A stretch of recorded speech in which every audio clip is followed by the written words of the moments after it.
Angafaliana to class iarabanantsika rehetra miaraka aminay eto amin'ny Real TV Madagascar ao amin'ity alina ity ary manasantsika rehetra iaraka aminay hatramin'ny farany atao anatin'ny fandarana l'invité du jour. Betsaka isika no miandry an'izao fandarana zao hatramin'ny nafantarantsika azy hatramin'ny maraina teo ihany koa tamin'ny antony fampahalalam-baovao dia manasantsika rehetra iaraka aminay hatramin'ny farany Andriamatoa Patrick Raharomanana izay filohan'ny antoko politika vitantsika io no vahintsika ao amin'ity alina ity miarabanao tompoko ary manasa androso anaty efitra mary.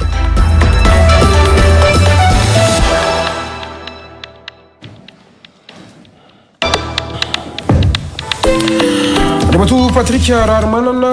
filohan'ny vitantsika io raha mety moa ataoko hoe président ihany ianao satria ianao filohana antoko politika no sady efa nirosaka ho filoham-pirenena ihany koa miarabanao tompoko ary misaotra anao indray nanaiky ny fanasantsika ao amin'ity alina ity.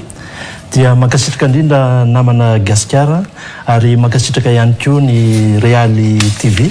sy ny tompon'ny orinasa ary faly miarabantsika vahoaka malagasy na nipetraka eto toerana na ny any ivelany fa ry isika izay mieno sy manaraka akaiky ihany koa any amin'ny onjam-peo samihafa. Andriamatoa Patrick Raharomanana betsaka ny olona miandry anao ho amin'ity alina ity ary izay no everiko fa hoe tena zava-dehibe fa nikevitra satria miazakazaka ny raha-pirenena ilaina ihany koa ny famakavakana zay hoentinao mialoha zay nefa ny tsivokely amintsika ny tokantrano aloha mba tsara ihany mba fitinina kely ngamba mety ho fahafantarana anao mampiavaka anao aloha rehefa manontany taona dia manome foana ianao 20 taona ny lehilahy androany manambady ary mananjanaka telo ary manana zafikely anankiroa vehivavy ny vadiny Patrick Raharomanana aleo tsindritsika tsara satria dia katolika iringiriny ary isan'ireo nandray ny Papa Jean Paul faharoa tamin'ny fotoanandro ianao satria anisan'ny filohan'ny tanora katolika angambany tamin'ireny fotoana ireny koatran'izay ihany koa dia tsara ny nasongaditsika satria isan'ireo malagasy teratany nianatra teto Madagasikara anisan'izany ny anaranao teny Avotovorona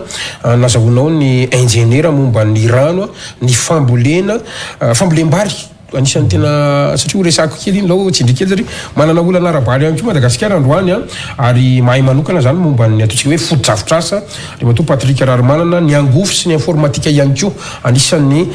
fianarana ny lalovanao akoatran'izay dia mahay resaka fitantanana orinasa ihany koa ny industrie ihany koa ny vahintsika nampiavaka anao ihany koa satria anisan'ireo malagasy nitety firenena maro raha i Patrick Raharomanana anisan'izany ny Amerika ny fatra Europiny ny tany Chine izay ihany koa no tsy voatentsika ny firenena maro aty Afrika ihany koa nisy apahany any izay no tsy dianao androany tale généraly ny site internet Gaz Patriote ianao mpanao gazety ihany koa zany mazava ho azy ary tsy azontsika tsinitsiny avy na ataontsika hoe fanisehatra candidat filoham-pirenena anao zany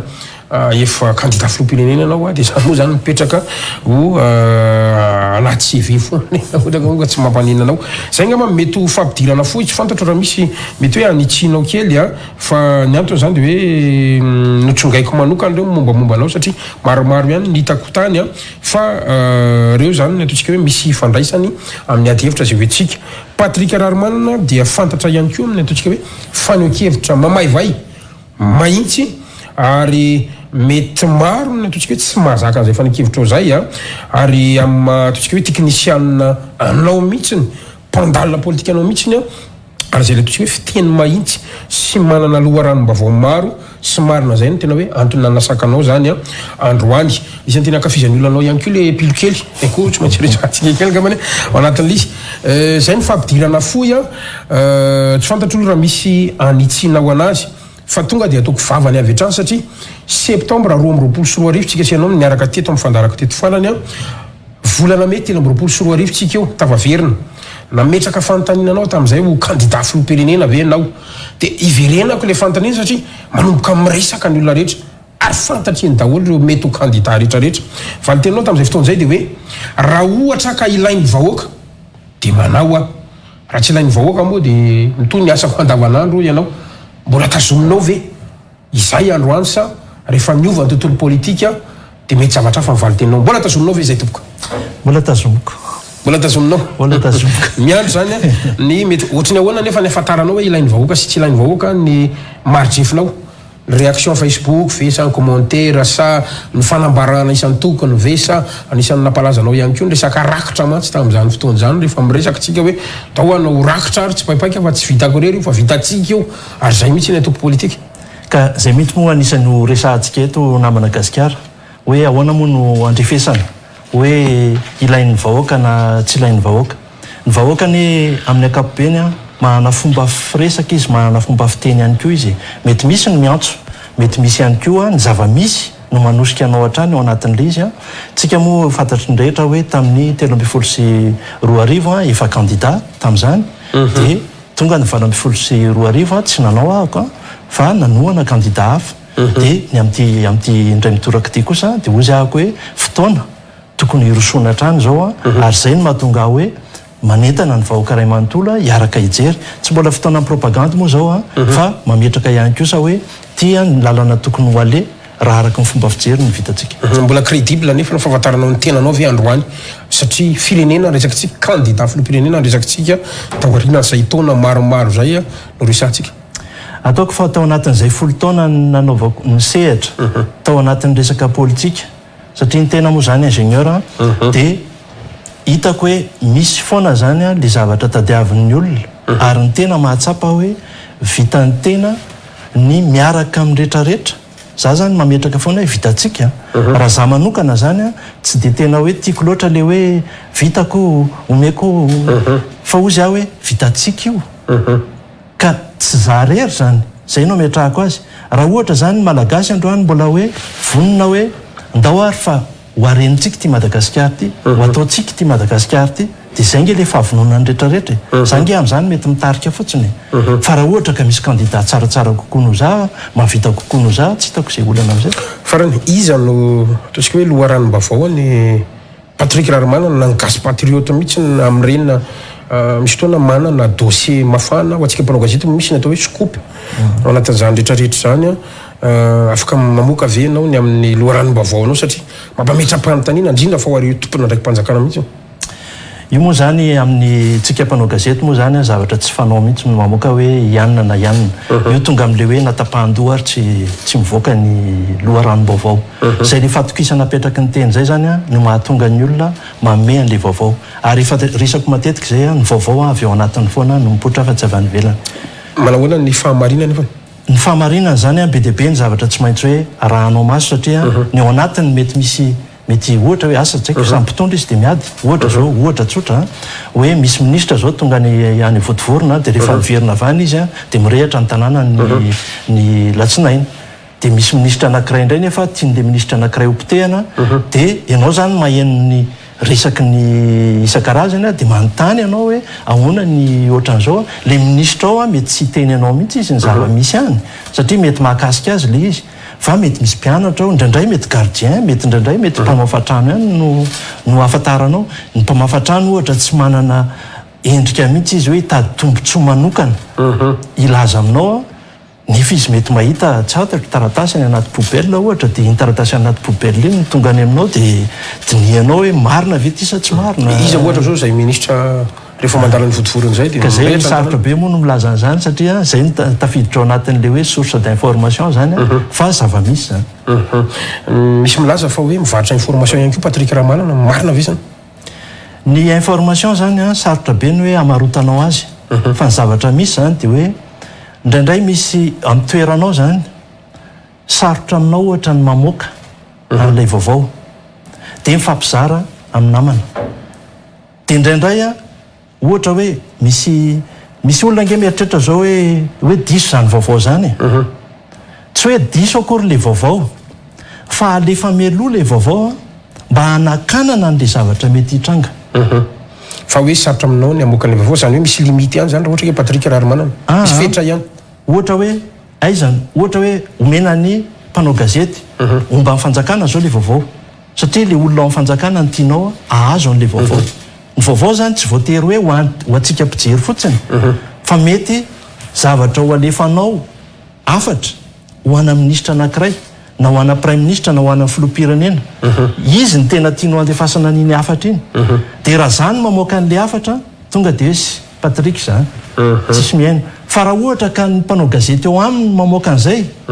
mety misy miainy kokoa dia mety misy miainy kokoa izy dia nitanjona zany ao anatin'izay hoe ahoana ny ampitanan'le afatra mety afatra ho an'le vahoaka amin'ny mahavaovao azy fa misy ihany koa vaovao tsy avoaka satria mety manahirana eo amin'ny vahoaka mety tsy zakan'le vahoaka mihainao an'izay ohatra fotsiny zao hoe tamin'ny fotoana nahafaty professeur Zafy Albert zany nge tsara ho fantatry ny maro ankehitriny efa faty nge izy nalefa tany la réunion fa tsy mbola velona zany izy nandeha tany fa tany izy natao déclaration de décès fefa tany natroplan izy efa tsy izy tsony fefa fantatra izy efa tsy izy tsony izy nalefa tany fa tsy tiana ho fantatra hoe eto Madagasikara izy maty fa tany la réunion dia tany la réunion nanao vao tonga eo ambaravarana dia fa acte de décès dia naverina zany zao mety zakan'ny olona tamin'izany fotoana ny mihainao an'izany hoe ny filoham-pirenena ave ka efa maty nandeha tany dia miverina nefa ny ananany mpanao gazety information anana mpanao gazety information ary zany amoaka an'izany tezitra be mihitsy tamin'izany ny fianakaviana ka zay indrindra mantsy no satria izay le hoe fasahinana mamoaka vaovao sy zay le mampiavaka anao no izay le mampiavaka anao zay mihitsy ny hoe tsy isan'ireo ataontsika hoe mpanao gazety zay ataontsika hoe mametraka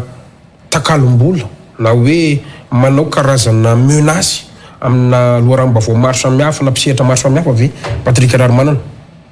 tsy isan'ireny mpanao gazety reny ve anao sa tafiditra ao anatin'ireny ihany koa ataoko ange fa ohatra hoe raisiko fotsiny zao reny affaire Raisa reny raha mijery zao tsika ohatrany hoe tsisy dikany amin'zareo no miteny hoe avereny ny volako 2 milliards ohatrany vola tsisy dikany le izy nefa reny zao kolikoly ange nyresahany dia tsy fantatra hoe mety mikarama mpanao gazety hafa ve izy miaro azy na tsy ao anatiny fa zay zao mijery an'ireny dia tsotra kely fotsiny ny anazavako azy matoa ny olona manao kolikoly amina 2 milliards eo mbola tsy haina ariary na FMG le resaka eo fa mivola eto Madagasikara moa aloha dia ariary dia andeo raisitsika hoe 2 milliards ariary le resaka teo fa raha za zao nanao kolikoly amina Madagasikara amin'ny 2 milliards dia affaire any amin'ny 200 milliards ange zany le resaka za ve dia hanao affaire amina zavatra 500 dia hanome vola azy 400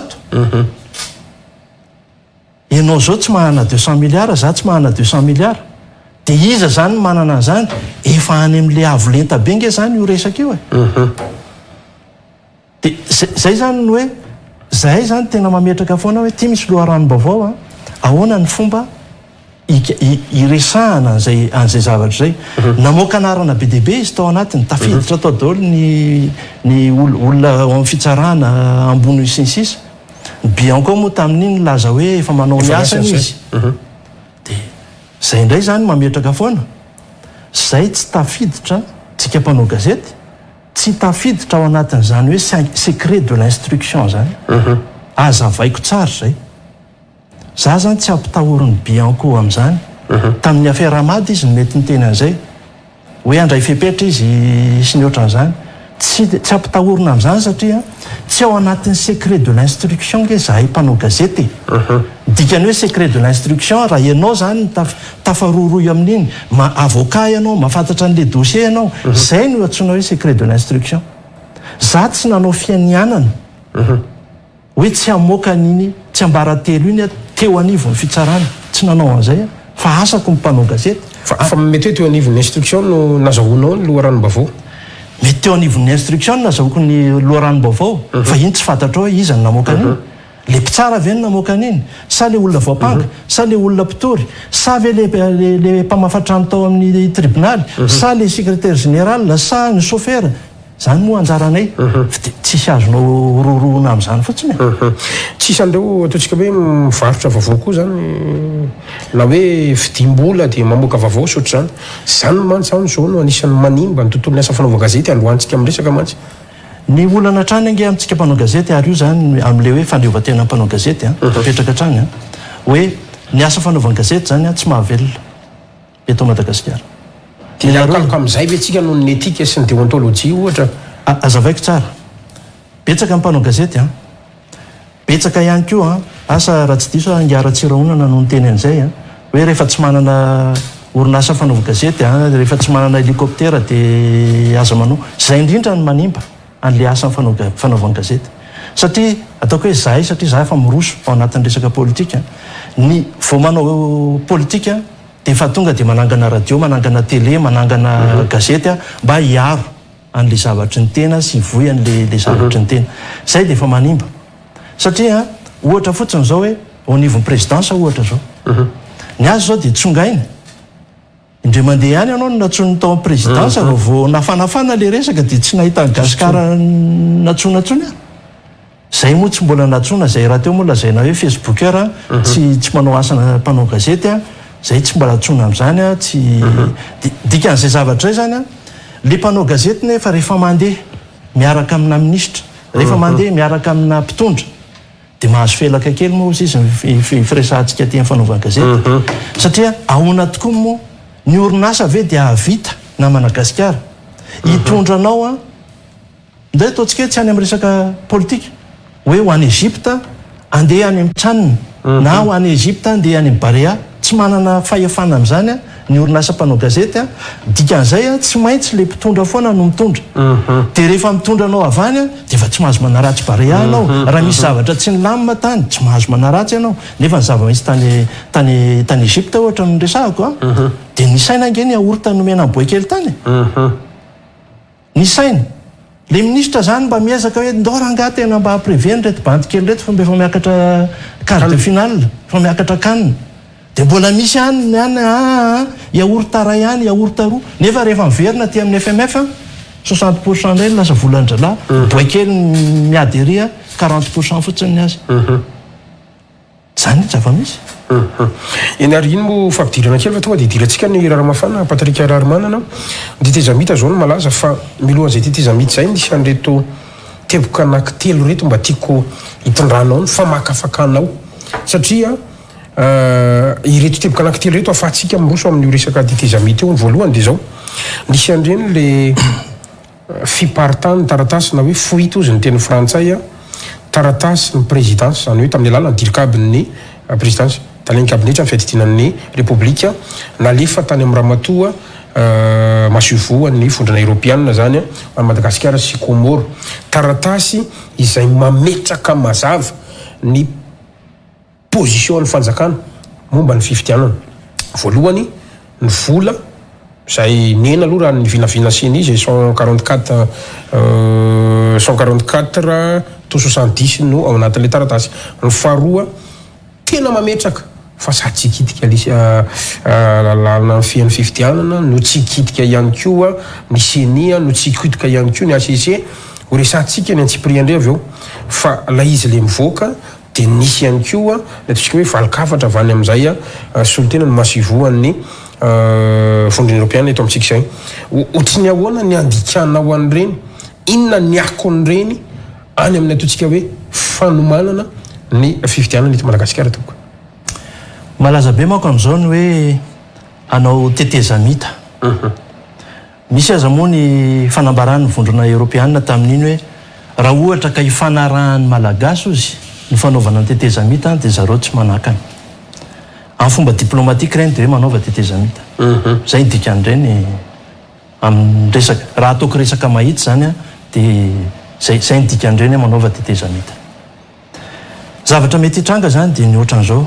hoe iza moa no tena tompony sy mahita tombontsoa anaovana Tetezamita ny fanjakana ve zay ny ministry ny serasera moa voaingana ny teny hoe tsy manana eritreritra anao an'izany izy ary ny ministry ny asa-panjakana zay anisan'ny lohandohan'ny mpisorona ao amin'ny ERD dia nilaza ihany koa fa tsy maintsy anao fifidianana amin'ny taonty izy araky ny lalam-panorenana no ny resahany tamin'iny nefa mandeha foana zany le hoe isy ny Tetezamita etsakila ndray nefa ny mpanohitra na ny apahany misy mivoy hoe tsy mila Tetezamita fa mila jerena iverena ny lisitra mpifidy ijerena ny lalam-panorenana ijerena ny membre ny CENI ny HCC sy ny sisa dia misy ihany koa sasany tena tonga dia milaza mihitsy hoe asiana Tetezamita io dia mipetraka mihitsy ary ny sasany hoe asiana asa génie hoe asiana gouvernementa asa neutre gouvernement hitambarana sy sisa zay zany ny zavatra mitrany tsy ampy kely angamba napiako kely tamin'le CV anao teo a dia za mpandrindra national ny KMF Konoe ary nanangana ny KMF Konoe anisany nanangana ny KMF Konoe a tamin'ny 7 zany hoe tena tao anatiny le resaka hoe fahalalana momba ny resaka fanaraha-maso ny alabato ohatra za tsy andeha mpianatra antsika voaka malagasy mihitsy hoe ahoana fomba fangalaram-bato fa tsy maintsy ianaranao ny aretina zay ianao vo afaka mitsabo an'lay aretina zava-misy any namana Gasikara dia tsotra rehefa tonga any amin'ny bureau de vote ny fifidianana dia eo zany miainga aloha hoe lisitry mpifidy iza no mifidy iza no afaka mifidy iza no sisisa mety misy ao le hoe encre indélébile zay avy mifidy dia asiana encre amin'izay izy tsy miverina indroa mety misy koa fahaizany sasany hoe asiana vernis à ongle asiana tsy fantatro diluant sisa dia afaka daholo reny zavatra reny eo aloha zany resaka lista fa eto dia apetrako tsara fa disokevitra ny milaza fa ny lisym-pifidianana ny tena fototra ny alabato anisany izy raha ny statistika tamin'izany nataony Konoe tamin'izany teo amin'ny 910 ny alabato ihany raha ohatra raisitsika zany 100 ny alabato dia ny 910 ihany no makasika an'ilay lisitra fifidy fa inona ohatra ny tena vokatra io dia ny fampiasam-bola tsy voafetra ny candidat sy ny antoko politika fampiasam-bola any amin'ny fampelezan-kevitra ve sa miandro ny fifidianana na fampelezan-kevitra na amin'ny pré-campagne sy ny sisa tsotra ny lazaiko anao za fa candidat tsika vahoaka malagasy mahita daoly rehefa tonga ny fifidianana dia misy délégué ny candidat tsy manana herijika ametraka candidat 20 000 ny candidat zany ametraka délégué any amin'ny bureau mpifidianana ny délégué anankiray nefa raha kely indrindra eo amin'ny ray alina zao izy efa niakatra 2 alina no ariary no menao an'iny délégué iny na dia olonao tena hoe mahafatrapo aminao ary iny tsy maintsy menao solon-tsakafo iny sy sisa ny candidat ilany etsy akaiky ny azo tonga dia 10 000 olona ray na ny ianao ary mipitrapitra hoe ry mandeha mihinana goûté any ianao tsy mihinana fa tsy vitan'izay namana Gasikara fa vidiny koa le anao dia sady alainy zany ny ray alina avy any aminao na ny 2 alina ity koa mbola manome 3 alina azy ndraiky io dia vita kabary io ny zava-misy any ambanivohitra rehetra any ohatra tsy fantatro benenitra befa tany ve reny le olona milaza hoe teto manko nisy hoe asa inona le madama miresaka etika iny laza izy tamin'izay hoe tsy le resa-bola ferana mihitsy ozy ny olana ary tsy tokony ho ferana nagaga manko le tenin'izay ndro le era be zay izy mbola efa nahitan'izany benenitra zany ve izy mbola nahitan'izany hitampolo zany ve izy fa any anie namana Gasikara ny zava-misy dia tsotra ny lalam-pifidianantsika zao mametraka hoe mifoa manomboka amin'ny 9 maraina ny sokatra ny bureau mpifidianana ary amin'ny 9 vao mihidy zay vao azo sokafana atao dépouillement ny zava-misy dia zao ty olona 500 eo no amin'le tanàna anankiray izy samy izy mahafantatra hoe Patrika niakatra any Majunga ony efa tsy eo izy zany absent izy tsy andry amin'ny Patrika amin'ny 9 zany vo anisa vato izy satria mbola hoentina mandeha tongotra efatrandro io bulletin io ka raha vita amin'ny 12 zany ny anazy dia efa sokafany io fa tsy andry amin'ny ino moa ny andrasany amin'ny 9 izy ary tsisy labri tsisy ninona tsisy nidalo mbola nientsika azy amin'ny 12 io dia efa sokafany ary ny délégué ao anatiny io izy samy izy ihany no satria hoe atahorana hoe sao dia maty le vato dia mifanaraka izy ianao zany Gasikara no atao délégué an'ny RMA ianao zany atao délégué ny vitatsika ianao izy INRD ianao atao izy samy izy ihany no fandamindamimao bazahoana le vola ihany koa dia avy eo sokafany le urne manao dépouillement izy amin'ny 12 dia miainga izy fa efa misy ihany koa ny préfet ny commune zay efa mikarakara automobile mandeha makany reny le vokatra reny any amin'le hoe tany lavitra ary azadino jerevy tsara fa pick-up dole nomen'ny filoham-pirenena tamin'le préfet teo reny pick-up dole reny misy dikan'izay zany misy dikan'izay tsy nanome 205 izy na nanome 4 tsotra izy na hoe inona fa pick-up dole nomeny hitondrana an'le vata mangarahara hitondrana an'le vata mangarahara io fa inona ny tena dikan'le vata mangarahara olona efatra izy aloha aorina solotenan'ny préfecture ndray chauffeur ndray garde corps aloha efa feno zany aloha ny tomobile ny lalàna dia milaza fa azon'ny birao mpifidianana atao manaraka an'le vato tonga hatrany amin'ny CRMV fa ngaha misy toerana hidiranao ny ato ambadiky mipika ato efa feno an'le urne satria district mety misy bureau de vote maromaro maromaro dia fa tsy tafiditra eo anao fa nareo mandehana tongotra dia izy nefa ny tonga alohany ny zava-misy nefa na Madagasikara ny PV be dia be ngeny tsy mahay manoratra ny ambanivohitra ary edivany io délégué mahay manoratra eo ary amidiny zareo tena lasa fitadiavam-bola mihitsy io any voaraikitra fotsiny hoe ianona sy anina candidat ianona sy anina mahita namanao anty mangamanga ty zao dia HVM mangamby iny dia efa tonga izy hoe zay dia HVM nefa ianao vitatsika dia rehefa mitenanao zay nge vitatsika tena ianao marina kay moa le vitatsika iny mahay mampiresaka ohatr'izany le olona za fa candidat mahafantatra an'izany dia tonga iny dia ny PV asa-panjakana io Gasikara mampigadra raha vao misy diso dia migadra fa ataovy crayon ampitahorina le olona zany adriko mampigadrako asa-panjakanako misy tampomenaka io dia atao crayon daholo tonga arivo commune fa hatraizandray na Madagasikara no manao soni crayon zany atao stylo dia atao styloko dia lasa ry tonga any efa vita ny momba an'iny dia atakalo fotsiny na soloana fafana nga eo nisy resaka liste électorale inona ndra raha inona atao anaty liste Gasikara na tsy atao anaty liste nareo no mandany andro amin'izany liste électorale zany ao ny problème ao tonga eo indray iny miakatra aty amin'ny CENI tsy ao amin'ny CENI mihitsy ny alabato be loatra ny mpanaramaso amin'ny CENI tsisy alabato vitanao zany ao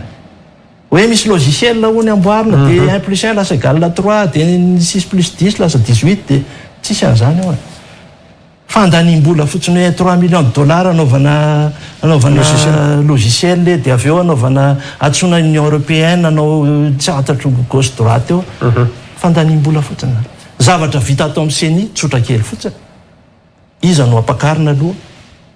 amin'ny vokatra raha ohatra hoe tia natosika kely ratsoel dia alefa aloha ny any Mazanga ny any Sambava ny any tsy fantatro rehetrarehetra satria fantatra tsara izy fa tsy mahazo izy eto Andalama zany hoe lalovina mihitsy le tendance zany lalovina ny tendance zay ny asan'ny CENI zany milalo tendance za tsy miteny hoe zay ny asany fa zay no azo atao eo anivon'ny CENI zay no azo atao eo anivon'ny CENI ny gony ange tonga avany nga moa fantatry ny mpanao saisie hoe goniny iny io fa efa gérena ry aloha hoe ambany be ny endravalo dia ampidiro kely indray aloha analamanga dia ampidirina aloha ny goniny analamanga dia isaina ohatra ny tafakatra be fa ampakarina iny avy any Toliara fa antsika mandresa dia akarina dia ohatran'izay ohatran'izay no azonao atao aty amin'ny CENI fa tsisy alabato firy vitanao aty amin'ny CENI fa eo indray kosa ny CENI avy eo no mandefa ny amin'ny HCC lay vokatra sy ny PV ny HCC mahazo PV manokana ihany koa raha ohatra zao kay Gasikara candidat ambony be vatonao tsotra kely asiana lavitondro fotsiny ny PV fanisana dia ozy izy ny HCC ka nga izy mahafantatra hoe anizy io lavitondro nga misy base de données momba an'io lavitondro io fa ozy ny HCC olona tsy nahay nanoratra no nanao fanisana dikan'izay zany tsy mitombona ty bureau de vote ty fa maty dia vonona zany ny anao rehetrarehetra any amin'izay mandresy zay mahambony ny anahy mety maty koa anatiny fa ny any tsy problème satria ny 2% fa ny anao 80% no avy dia maty fa ny anahy any amin'ny 80% tsy maty fa ny anao ny maty dia resiko anao mety tsy fantatry ny HCC io fikafika io fa vao tonga fotsiny nefa izy mamono vorona be ary amin'ny bureau de vote angalarinareo rangano sonianay zay ty ihany tsy angalarinareo ty dia petahany dia ny any moa tsy malala dia miakatra le izy miakatra amin'ny PV fanisana zany a misy lavitondro dia tonga dia maty inona ny vaolana avy hatrany ao anatin'izay le mikimaky rehetrarehetra mbola azo vahana ve zany sa tiana tsy azo vahana zany ny aza no zy aho hoe tsy maintsy miainga foana any amin'ny fampiarana ny lalàna efa misy ange ny lalàna na Madagasikara voafetrany fampiasam-bola fampidiram-bola avy any ivelany tsy azo atao zany raha ohatra ka raisitsika fotsiny tantara 180 millions de dollars hatreto 10 taona zay no tena zay tsy mbola nisy nandiso mihitsy teto no nampiasainy Andry Rajoelina tamin'ny 2018 180 millions de dollars ataovy mikajy amin'ny 4200 4300 ndeha ataontsika hoe misy candidat hifaninana aminy raha kely indrindra zany dia 30 millions de dollars ny vola ilainy anaovana t-shirt 5 millions isa dia efa isao ny t-shirt atsika rehetrarehetra eo samby mba manambomboatra t-shirt any am-piangonana any fa efa 100 000 francs 20 000 ariary zao ny t-shirt ray ndeha ataontsika raha avy any Chine izy mbola eo amin'ny 2 dollars eo dia zay zavatra zay nefa raha ataontsika mikady tsotsotra za moa technicien tia resaka chiffre zay ihany na Madagasikara raha 30 millions de dollars zay zany tsy miditra amin'ny circuit bancaire zay 30 millions de dollars zay fa atao change eny Analakely sy eny amin'ilay orinasa mpanao an'ireny PDB tsy mbola nahita angambotsika hoe nisy rapita hoe nisy polisy nanentsika ireo le mpanao change eo Analakely reo tsy mbola nisy zany ary ireo mpanao change ireo jereo tsara manomboka misokatra ireo amin'ny valo sasany ary midy ireo amin'ny telo sasany satria vola avy any amin'ny banky any no mivoaka amin'io dia rehefa tonga ny amin'ny efatra alohan'ny idira hikatona ankesy dia averina aloha le change aizany mbola hitan'izany hoe any amin'ny ministère misy vola mbola andoavam-bola reny androm-panjakana lehibe reny mbola aloha vola espèce ny karama fa alohan'ireny mandeha any amin'ny karama dia mivadika any amin'ny change aloha dia any izy samy mahazo ny tombony dia miverina ny any amin'ny banky miverina ny any amin'ilay fanjakana fa ny tiako atongavana raha 30 millions de dollars zany ny vola ho ampiasainao amin'ny makandidanao ataovy ny kajy na Madagasikara fa raha ohatra ka amin'ny 9 novembre amin'ny fifidianana afaka 10 volana mahery kely eo zany dia tsy maintsy manao change 1 milliard ariary isan'andro ny candidat ray aiza no ahitanao change 1 milliard ariary eny Analakely isan'andro dikan'izay na ivolio efa miketrika efa ela teto na ivolio entina amin'inona fa raha hoentinao devise mako dia tsy maintsy avadika vola gasy io ary amin'ny fotoana fifidianana foana ndantsika malagasy mba manana kely an'ireny carte distributeur reny maka vola aorinan'izao fandaharan'izao fa vola vaovao foana no mivoaka efa nahita avy na Madagasikara hoe vola 20 000 ariary dia hoe le rota be reny tsy mbola nisy fa iny rota iny tazomina dia tokony potehany nefa tsy potehany rehefa tonga amin'ny fifidianana dia iny vola iny no mivoaka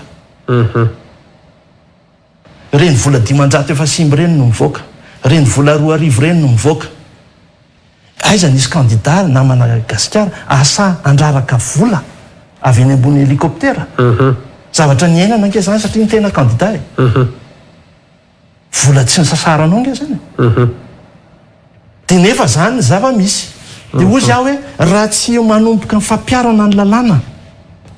tsy mila mandany andro akory zany hoe mbola anao session parlementaire efa misy le lalàna hoe voarara io aloha ny ampiaro zany zay fitsiny no vahaolana voalohany aloha tonga dia milamitsika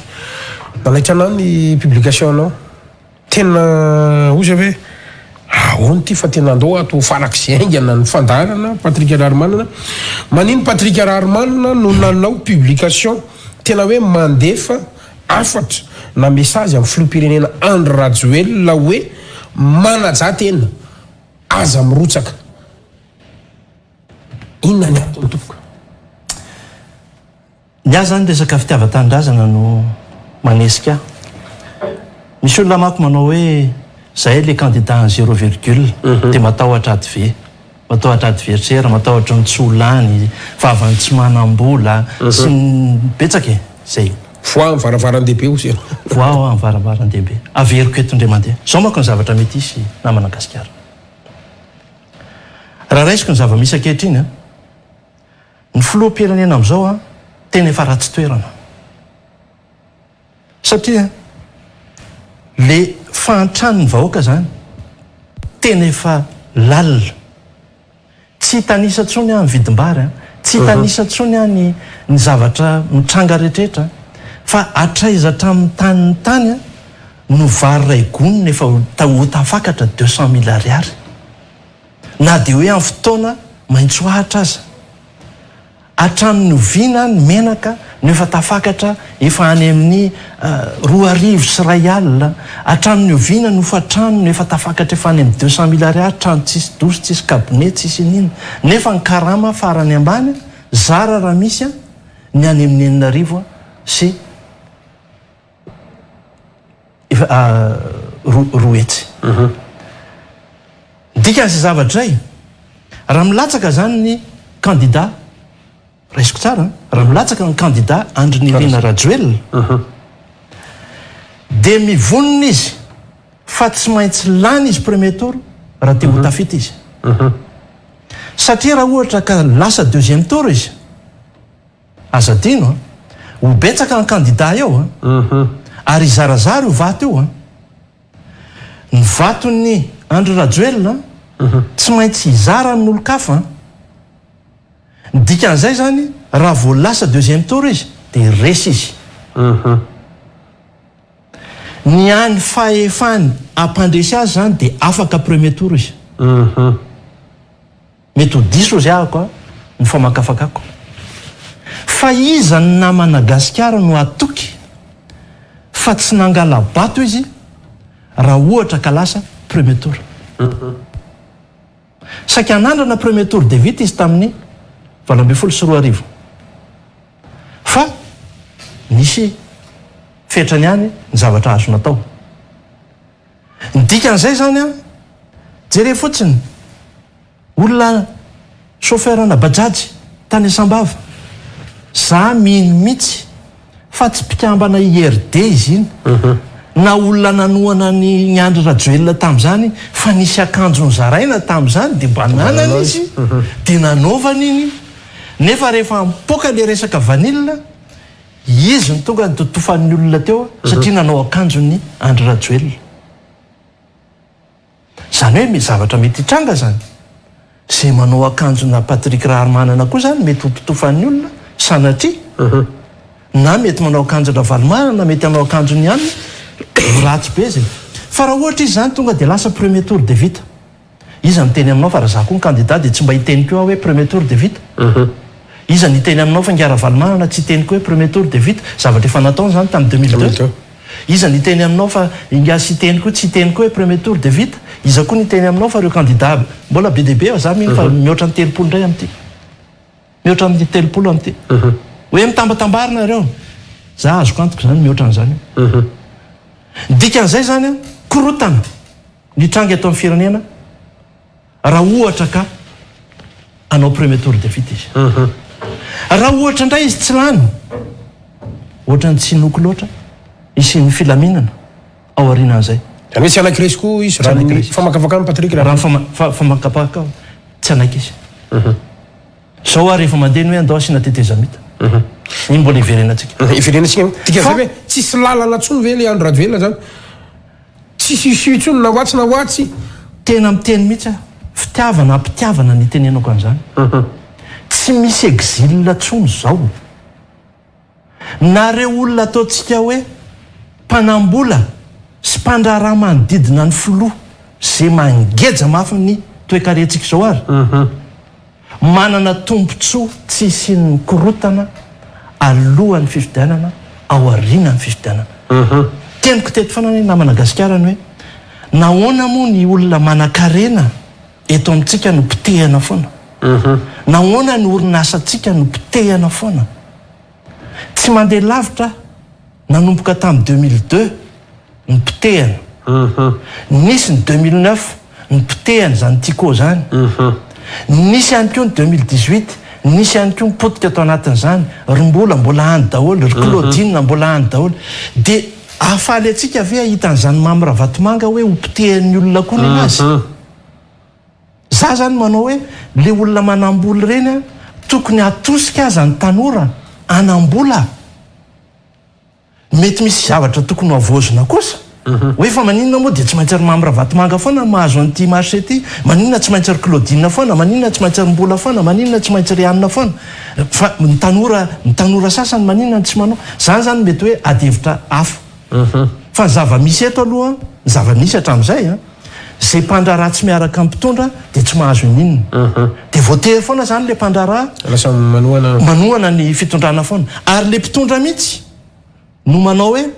mahazo redressement fiscal anao vao tsy miaraka aminay be dia be nge mahazo hatrany amin'ny 50 milliards re mpanao vanily indreo nge mahazo 4 milliards ariary redressement fiscal be dia be nge no ny tsika mety mieritratra karana fa nareo karanareo ary mahazo redressement fiscal daholo inona moa ny antsoina hoe redressement fiscal lazaina fa nisy volaniditra taminao tsy nandoavanao etra dia tonga amin'ny fanjakana misava ny comptenao dia mahazo sazy anao zay no antsoina hoe redressement fiscal fa ny tiana tongavana amin'izany amintsika miteny zao ny mpanan-karena rehetra tsy miaraka amin'ny fitondrana dia tratra ny redressement fiscal daholo tratra daholo dikan'izay aloha tsy milatsaka za tsy miteny hoe aloha tsy milatsaka fa lalam-panorenantsika mazava be na Madagasikara tapitra amin'ny 7 ny volana janoary 4 ny fitondran'ny Andry Nirina Rajoelina ninona nataony zany tapitra eo raha manam-pikasana izy dia ataoko hoe raha manam-pikasana izy anao teteza mita zay be dia be moa zany ministra milaza hoe tsisy an'izany fa io zany efa konikoniny misy any ambadika any Patrika manely vaovao tsy marina za anisan'ny voalohany resaka an'io taoko amin'izao fotoana zao na ny communauté international ary miresaka azy zay le lazaiko anao teny am-piandohana hoe misy vaovao avoaka mba hanakanana azy satria za aloha tsy pomba nisiny teteza mita za pomba nisiny ny ara-dalàna ary ny lalàna eto amintsika efa feno fa mifampiarana azy ny tsy atao ao anatin'izany ohatra ny lalàna mikasika ny antoko politika zay tsy atao hatramin'izao mbola tsy manana ny olony akory ary ny mpanohitra ao amin'ny assemblée nationale 10 taona ny ainana zay ohatran'izany ihany koa tokony fidina ny gouverneur hatramin'izao mbola tsy nifidiana ao anatin'izany ihany koa tokony fidina ihany koa ny chef de région sy chef de province efa 12 taona zao sa 13 taona zao ny lalam-panorenantsika mbola tsy misy any zany zanatra rehetra zany ary mbola tsisy miresaka akory ary dia zay zany lazaiko hoe azo ampiarina tsara ny lalàna raha ohatra hoa izy teanao teteza mita ohatra ny dikan'izay zany dia efa tsy teanao ny fanarahan-dalàna amin'ny lalam-panorenana satria ao anatin'ny lalam-panorenana tsy misy an'izany teteza mita zany ao ary tsika mbola manana 5 volana ahafahana manitsy zay zavatra tokony ho ahitsy sy mampiatra indrindraindrindra ny zavatra tokony ho ampiarina zany fanaovana lisy-pifidianana zany nge miainga ao amin'ny fokotany maninona moa tsy maintsy maka agent recenseur zay tsy mahininona momba ny ao amin'ny fokotany akory izy ary tsy mahafantatra aizaka zany loatrano ianao ndray mbola nytanino aiza moa le loatrano zao fa maninona raha io amin'ny fokotany io nomena indemnité kely omena vola kely dia izy ny manao an'le izy ary izy foana nge nanao an'izay hatramin'izay misy ny fanaovam-bakisiny fokotany misy ady mivady fokotany misy ny ady tany fokotany ka maninona rehefa tonga atao amin'ny lisiny mifidy tsy omena azy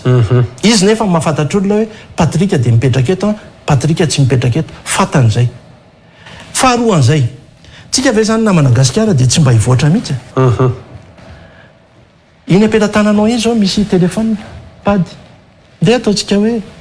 zarao 20 000 nisany fokotany omeo raha isa pokotany fotsiny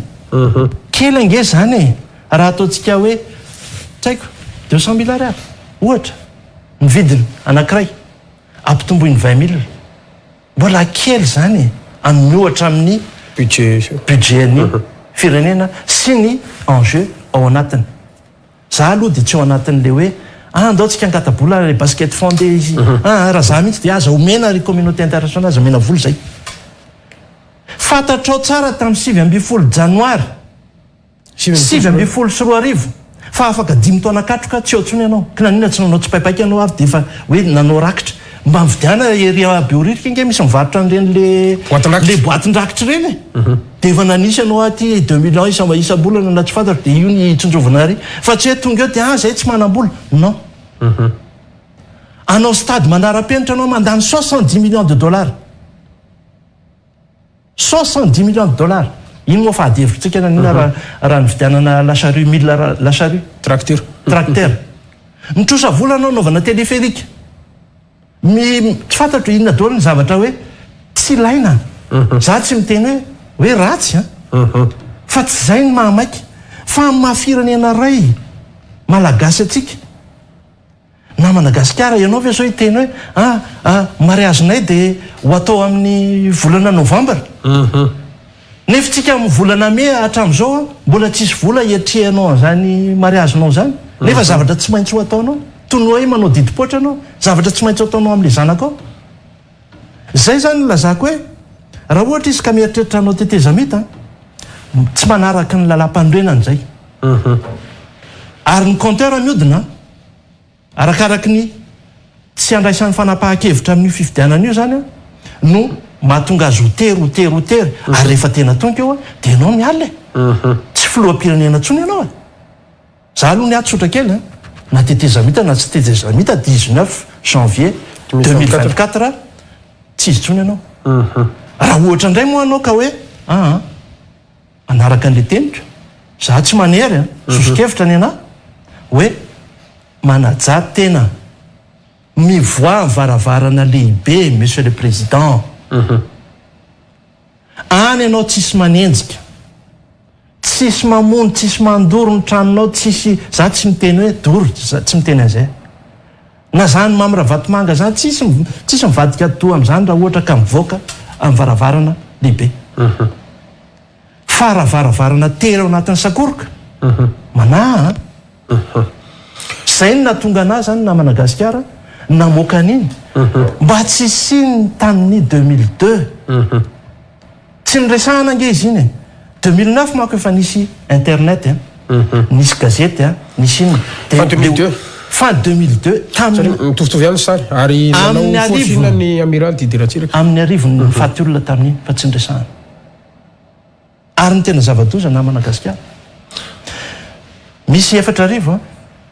ny maramila recrutena tapaka tamin'ny conseil filan-kevitra ministra farany teo omena karama varimasaka tsy omena karama ireo olondrao fa omena solon-tsakafo izy de omena toerana andriny karama varimasaka zany izy miteny aminao fa reo 4 arivo reo zay ampitanana basy reo contrat 2 ans io izy miteny aminao fa raha omena vola kely reo tsy vadika Soudan vetsika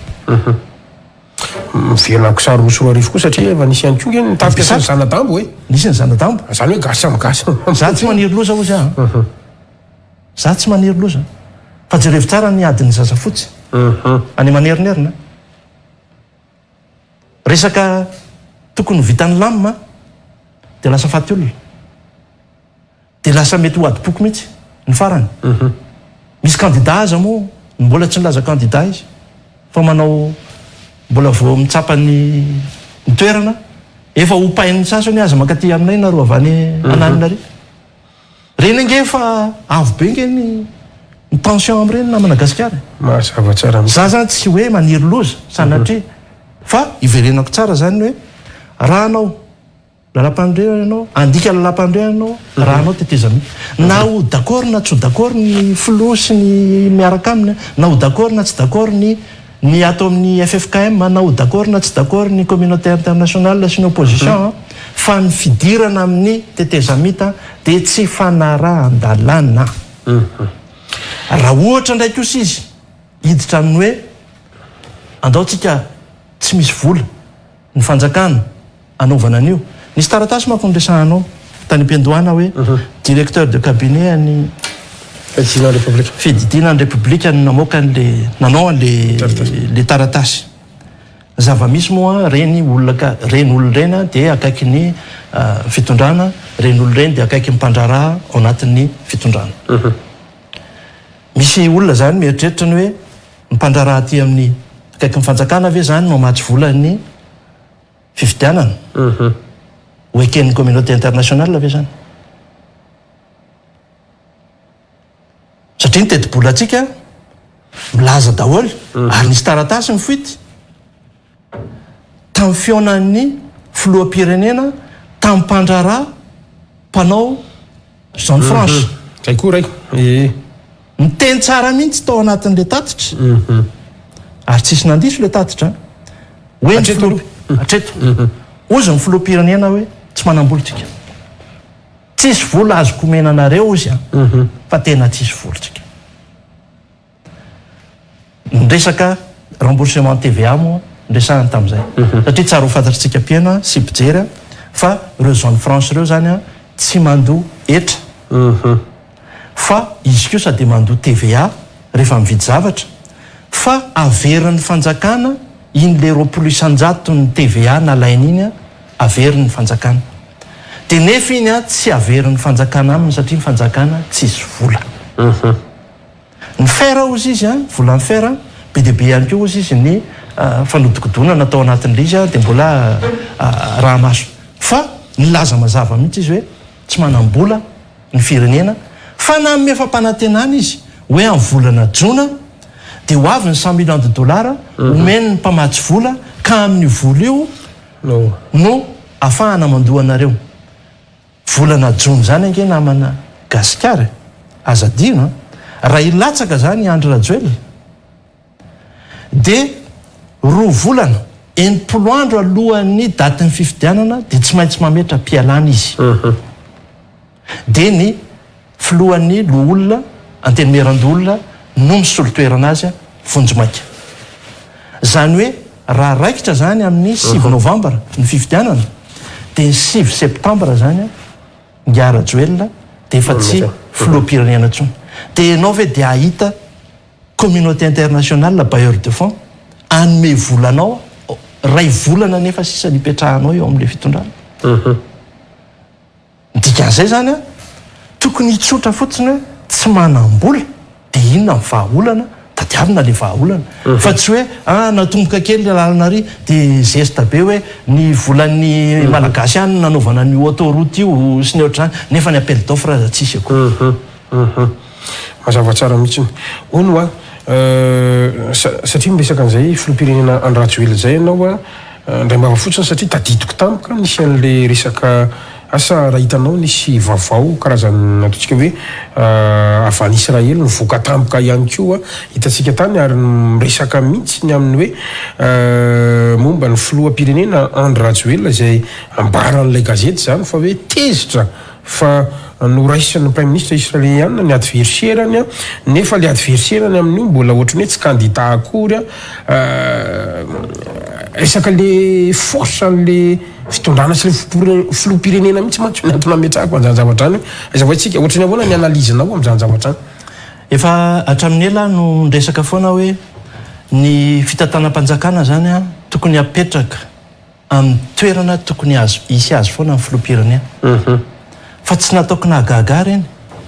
satria izy ihany ange no mampidina ny toerany amina sehatra tsy tokony hisy azy ohatra fotsiny tamin'ny nanaovana ny téléphérique io tany amina braona ministre tany France izy no nanao sonian'le izy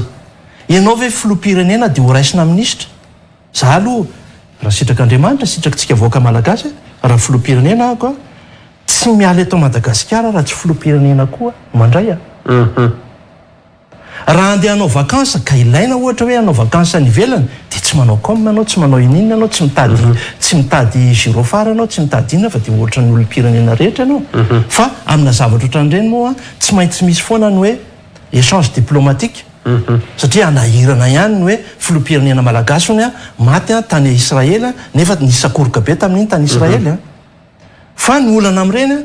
ny tsara ho fantatritsika any Israely ohatra ny ao Maurice keo ao Maurice anie na Madagasikara ny prime ministre no manendry ny président ny république eto amintsika ihany misy any hoe tsika no mifidy ny filoha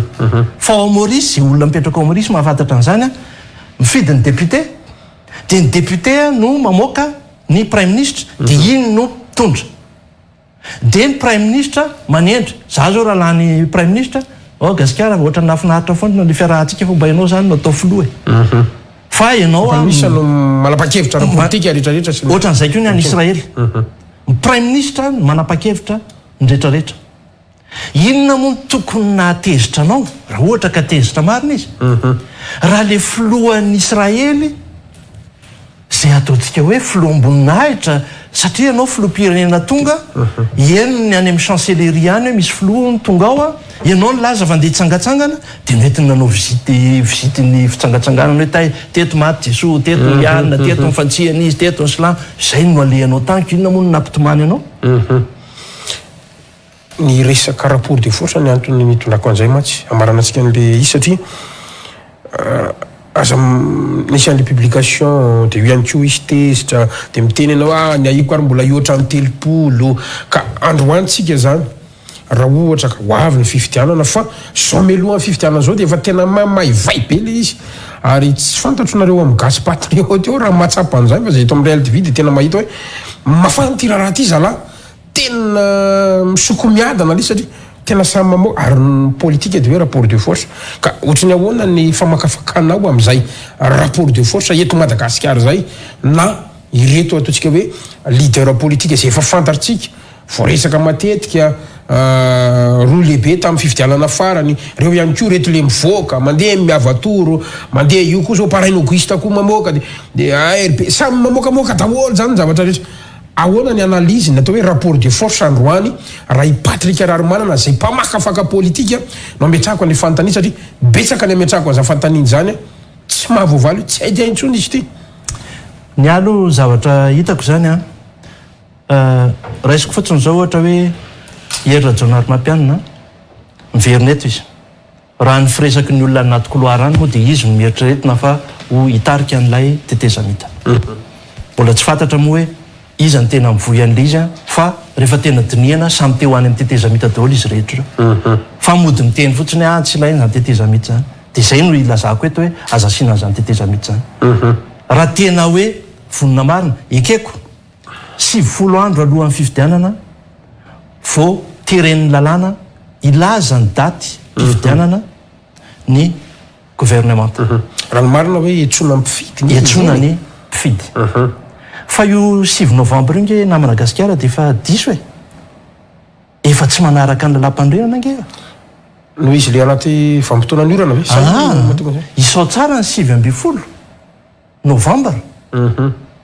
maninona moa no afoezinao 10 andro ny fitantanany Andry Rajoelina resaka andro rehefa miresaka ny sinenao dia hoe misy an'le 2e tour sy anina dia zay ny zay le lazaiko hoe raha zaraina an'ity pady ity telefone 24 heures dia mivoaka ny élection inona vahaolana ozy izy ianao vao mipetraka fotsy fa tsika nga mieritreritra fa ny any ambanivohitra any dia tsy mahay mitazona an'io zavatra io misy tena spécialiste mihitsy hitako amin'ny mpiara-miasa amiko ao an-trano za tsy mahay président misy tolotra 1 502 dièse inona daholo azy zany ainy zareo nefa izy tsy mahay manoratra fa ainy zareo manoratra n'le 1 dièse sy ny ohatran'izany dikan'izay zany io telefone io tsika ve dia ampaninana ny Telma ampaninana ny Orange ampaninana ny Airtel hoe samy mba miantoka connexion na SMS fotsiny telefone ray isam-pokotany telefone ray isam-pokotany 420 ora dia mivoaka ny valim-pifidianana samy eo daholo eto daholo tsika firiny Patrick Rarimanana 0,2% 0,2 firiny ny Gasikara 20% 20 dia ny any amarino ny any dia amarinony alefa ny SMS ohatrinona mandefa SMS tsisy 30 ariary akory tsisy zay dia efa vaovà ny olona rehetrarehetra amin'le fifidianan'olona sy ny anina rehetrarehetra ty aloha raha eroiny verena kely le rapport de force verina amin'ny rapport de force ako i Ravalomanana marika filoha teo aloha izy manana ny 20-25% anazy ninona resahanao io tsy hifidy Siteny zany io tsy hifidy Rajoelina zany io tsy hifidy Patrick zany efa io ny anazy dia io ny dikan'izay ifampizarao ny ambiny io zany hoe raha ohatra raha isitsika hoe 2e tour zany le resahana hatreo amin'ny 50% zany ny vaintsaika efa ny Ravalomanana. Dia ozy ianao hoe anaiky fotsiny izy hoe premier tour dia vita. Tsy anaiky izy.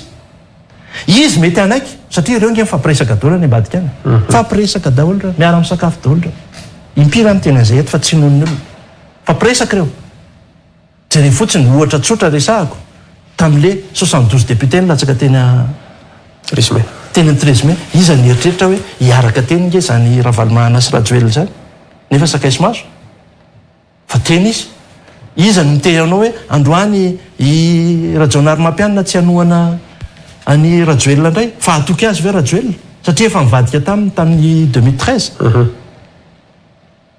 Raisiko indray ohatra hoe sy teny manana heritsikany izy satria tafiditra ao anatin'le hoe olom-baovao. Fa jeren'ny olona ihany koa hoe miady an'le député samy manangona député andaniny sy ny ankilany. Anjarany moa zany izy manana stratégiany. Fa ny olona mety ametraka hoe ianao nanao décentralisation, ok, fa maninona moa taminareo député atao tsy avy je nataonareo le izy. Zany zany mila ahitsiny raha ohatra izy ka te anitsy. Ny anahy moa tsy ohatr'izay fomba hijereko azy. Fa ny anahy hatramin'izay dia hoe Madagasikara mizara telo, avaratra, afovoany, atsimo. Satria resaka ny mitsika dia tournante ny filoham-pirenena asa izako ny roa taona. Dia ny fokotany mahazo 600 millions ariary par fokotany. Zaraina ny 5 000 milliards d'ariary. Ny atsasany amin'ny fokotany ny 520 isanjato an'ny commune sy ny sisa. Tsy verenantsika moa iny. Ny tiako atongavana zany raha ohatra ka hoe ny rapport de force zany dia miverina foana any amin'le hoe mety hitarika korotana. Raha ohatra ka tsy mahay mitandrina ny mpitondra ankehitriny. Zay no natonga anahy namana Gasikara nametraka an'le sosokevy tamin'le Facebook hoe mijanony ianao Andriamatoa filoha ary tazomy mijanona miaraka aminao ihany koa ireo filoha sy efa mpitondra teo aloha. Mety tenin'ny olona hoe tsy demokrasia kosa zany fa ozy aho hoe ny fiainam-pirenena tsy maintsy tsonjovina. Dia mino ve ianao namana Gasikara efa nanonona anarana ihany tsika ry maître ianitra ry delina kely ozy ny fitenenana. Dia tsy mba faly ve izy mba mijanona koa Ravalomanana fa zareo ndraiky io mba hanao. Dia eo amin'ny RDV dia tsy mahana olona mahay ho aroso. Dikan'izay zavatra zay mba olona mitondra ao anatin'ny foto-kevitra zany no olanitsika. Fa tsy hoe anompo olona foana hoe rehefa tsy eo Ravalomanana dia maty ny tim, rehefa tsy eo Rajoelina dia maty ny RD. Mapara rezy moa taloha dia efa RD dia efa tsy fantatro antsony, RK dia tsy fantatro antsony. Dia ohatran'izay koa hoe rehefa maty ve Patrika dia tsisy tsony koa le vitatsika.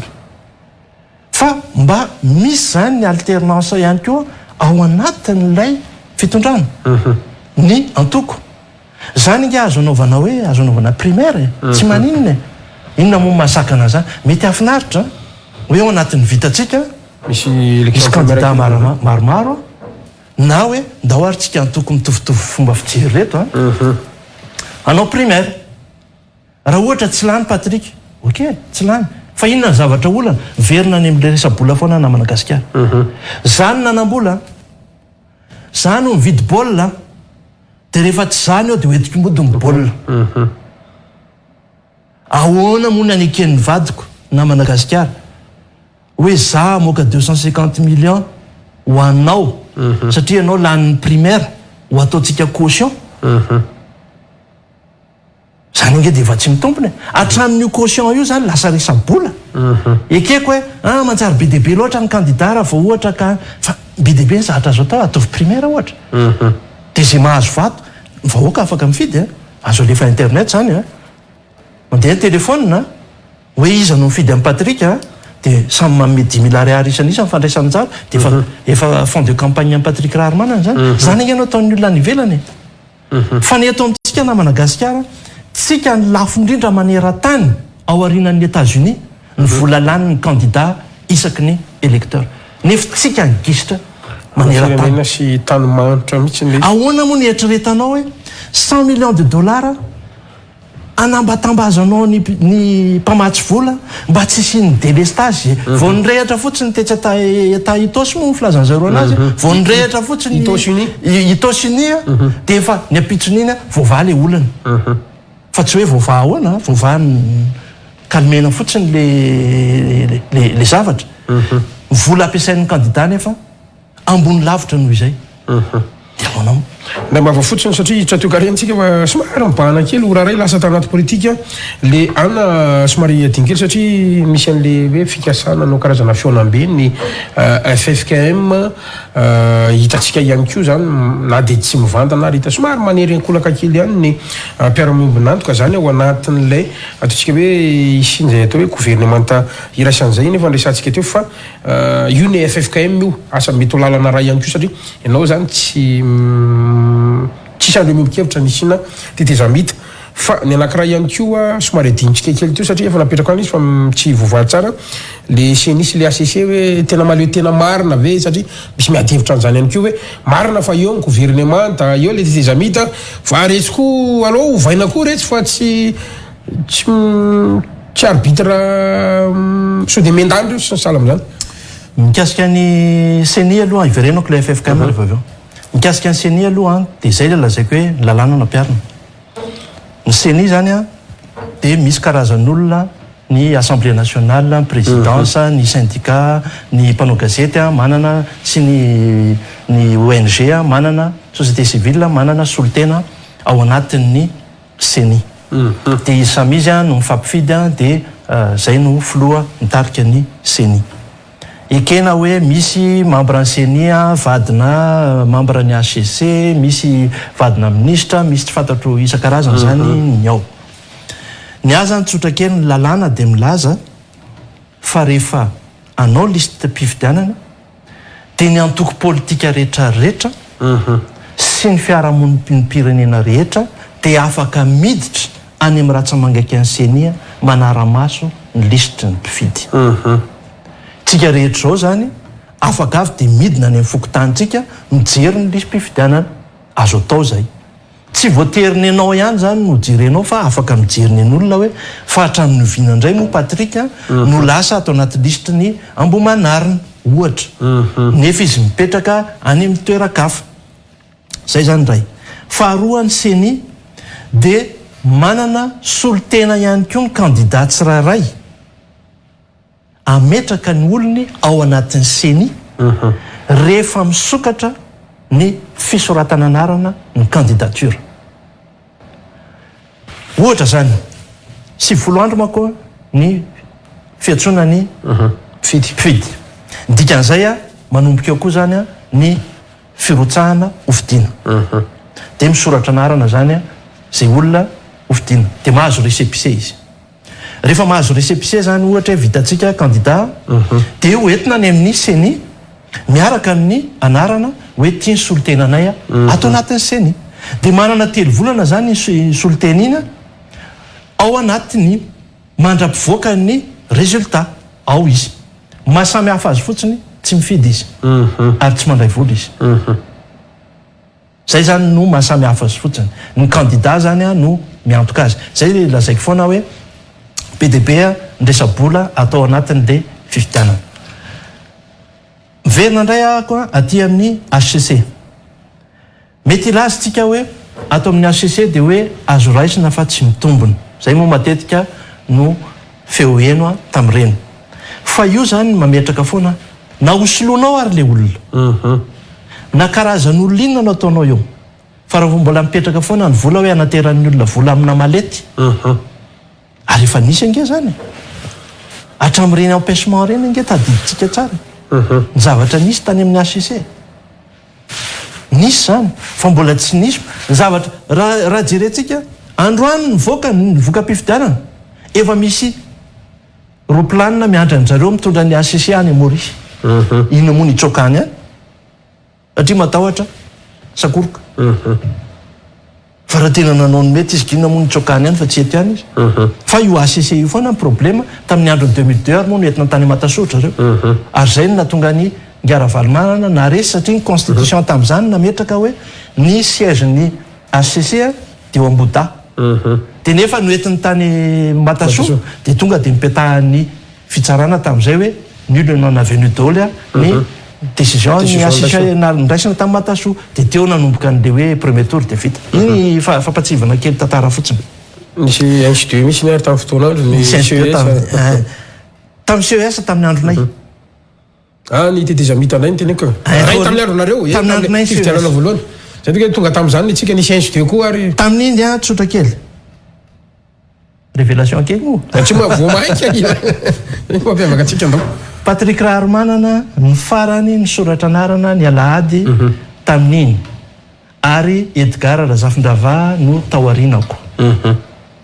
zay a efapolo teo a tamin'izay tadidiko tsara mihitsy satria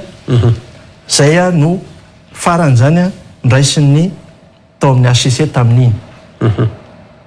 tsy nisy any Andry Rajoelina tao anatin'iny fa izy tany Roma niraisin'ny papa tamin'iny tsy nisy Ravalomanana tamin'iny fa lalao Ravalomanana nisy tamin'iny dia zareo nefa efa nidilina tany ambadika tany le niny voalohany hoe tsy milatsaka ary tsika na Ravalomanana na i Andry Rajoelina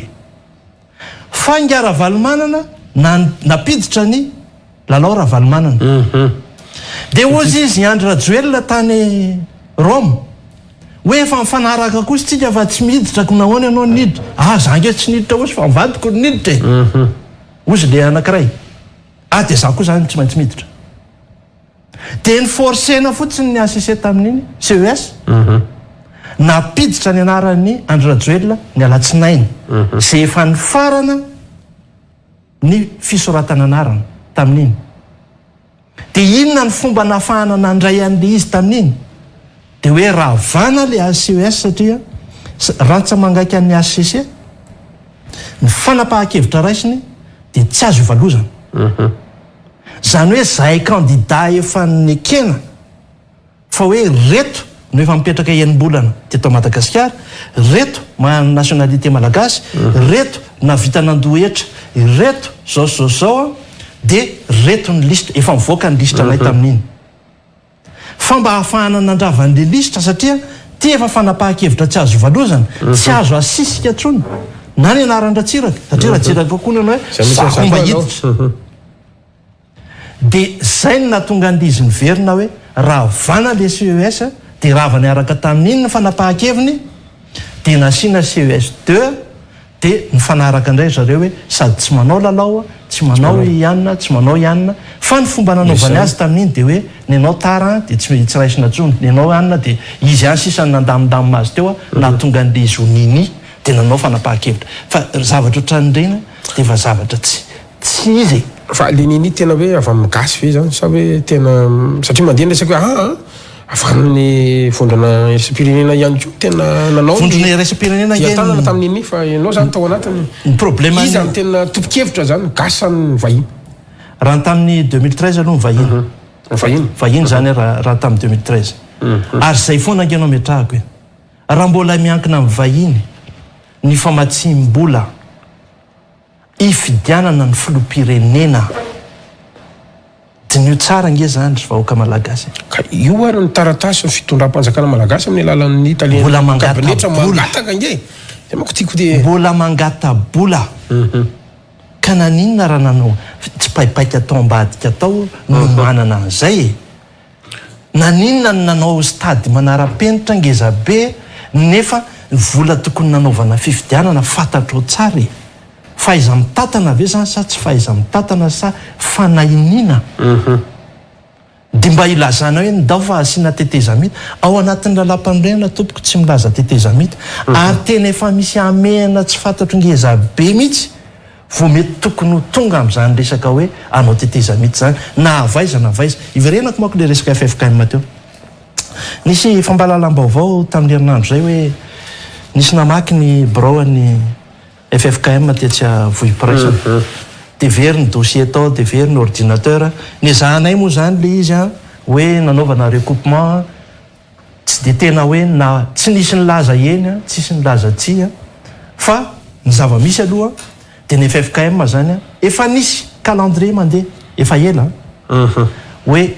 eto ny vondrona eropeanina ionan'ny anina, eto ny vondrona eropeanina ampivory anina, eto izy ionan'ny FFKM, eto ny FFKM manao fikamanana zao, eto efa misy calendrier efa voniny efa vita ary mizotra arak'izay calendrier zay daholo ny zava-misy amin'izao fotoana zao. Ka sarotra ny ilaza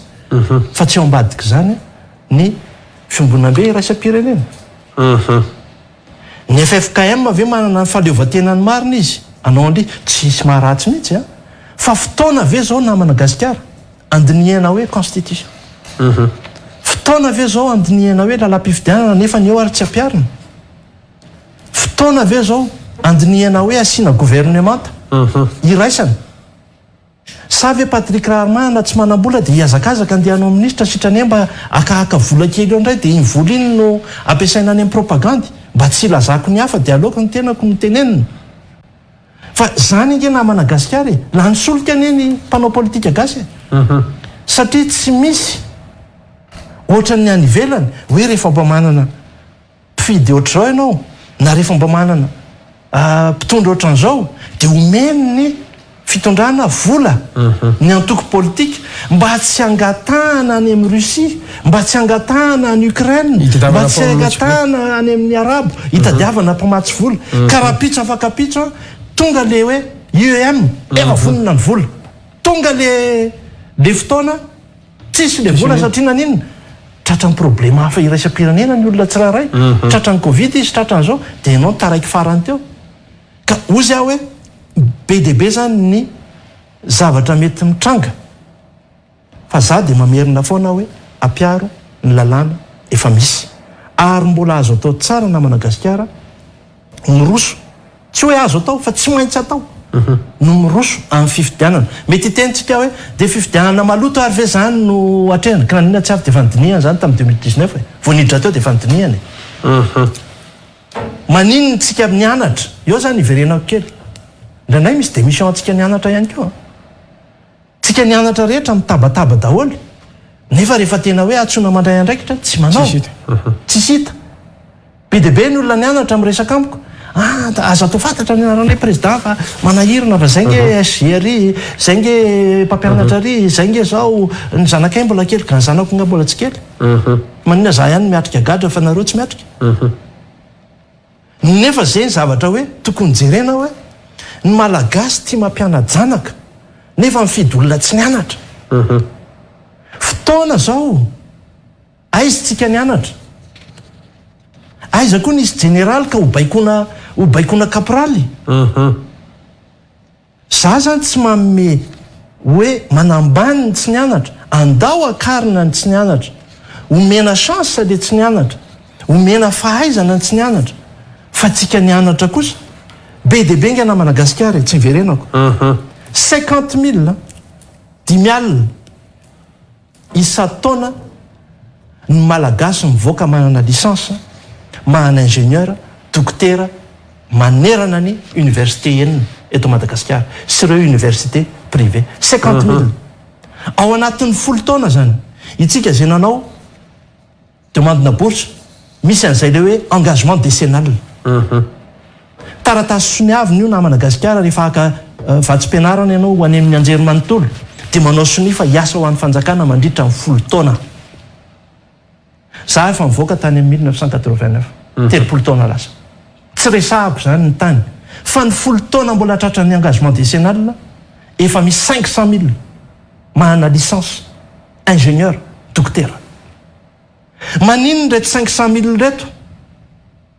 mandeha ny décentralisation any resaka na politika raha ny atsasaka io fotsiny 250,000 zaraina amin'ny 20,000 fokotany, misy ingénieur folo, dokotera folo, licencié folo isa-pokotany mitatana le 600 millions ariary zay vola tsy tadiavina any bailleur de fonds fa vola efa etra alaina malagasy amintsika amin'ny teny zao. Zay no mitantana any fa maninona ny se-fokotany mbola olona tsy mahay manoratra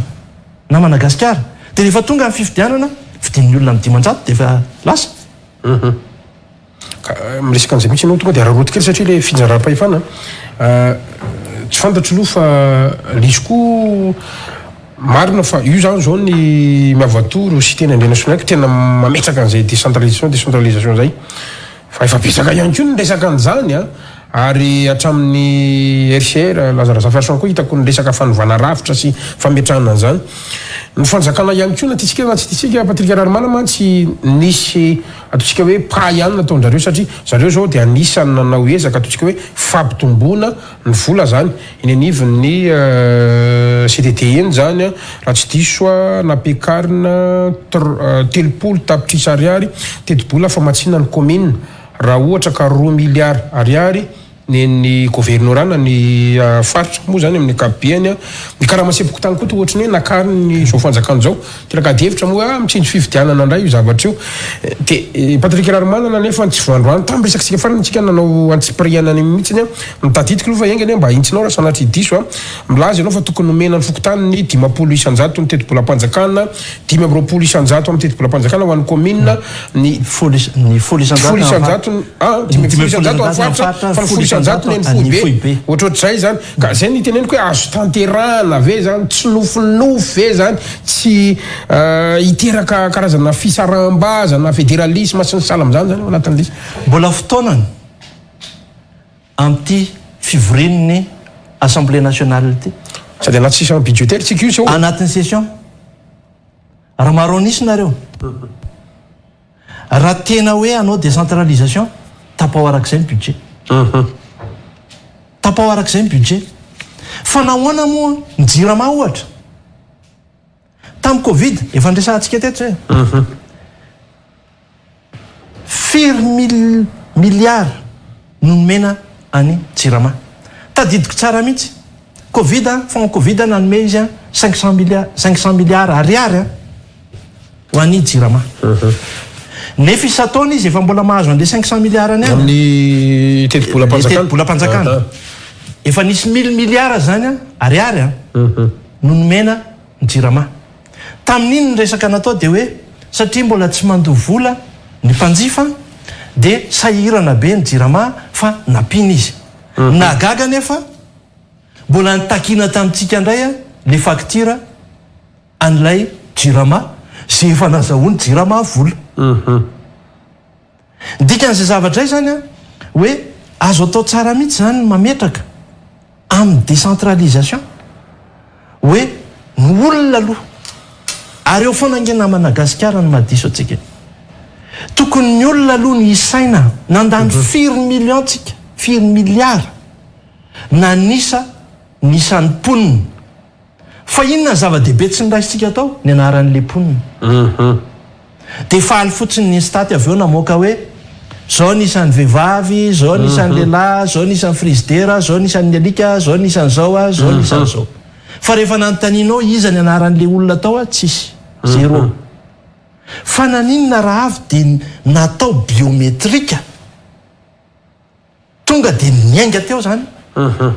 hoe natao biometrika ny olona ray zay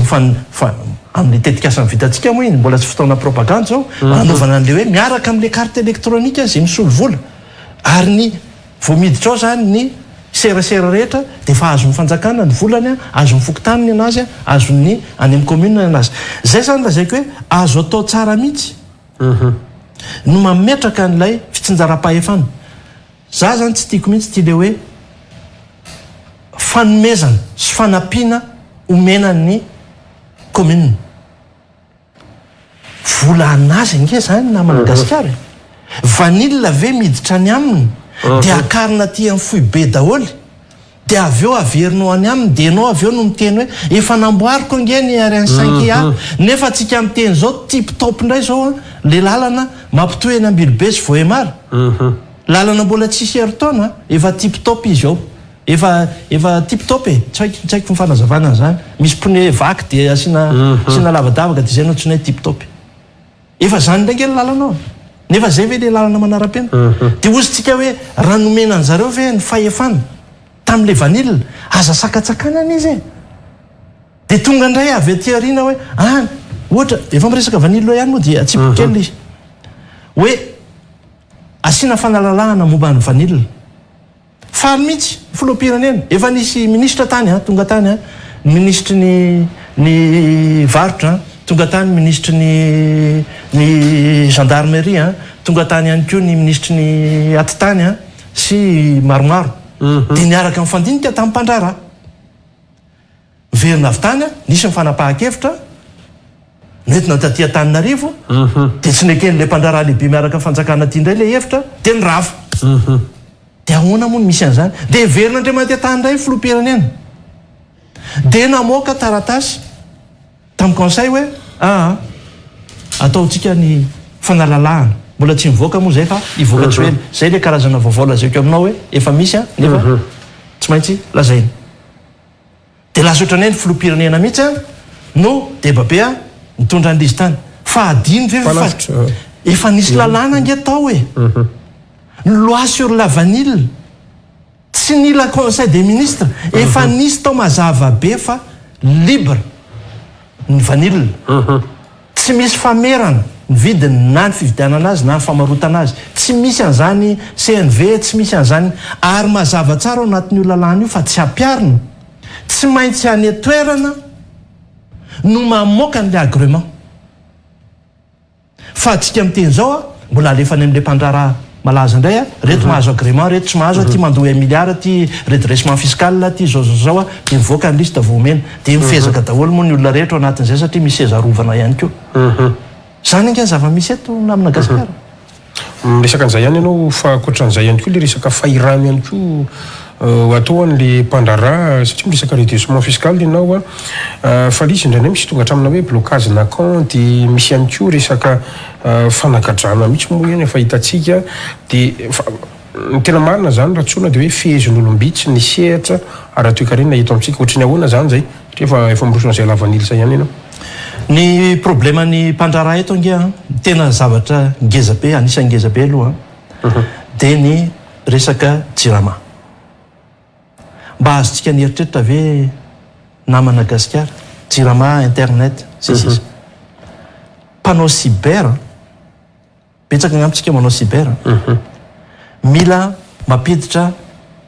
internet fibre optique fantatritsika izy manao fibre optique eto mandoa 17 millions ariary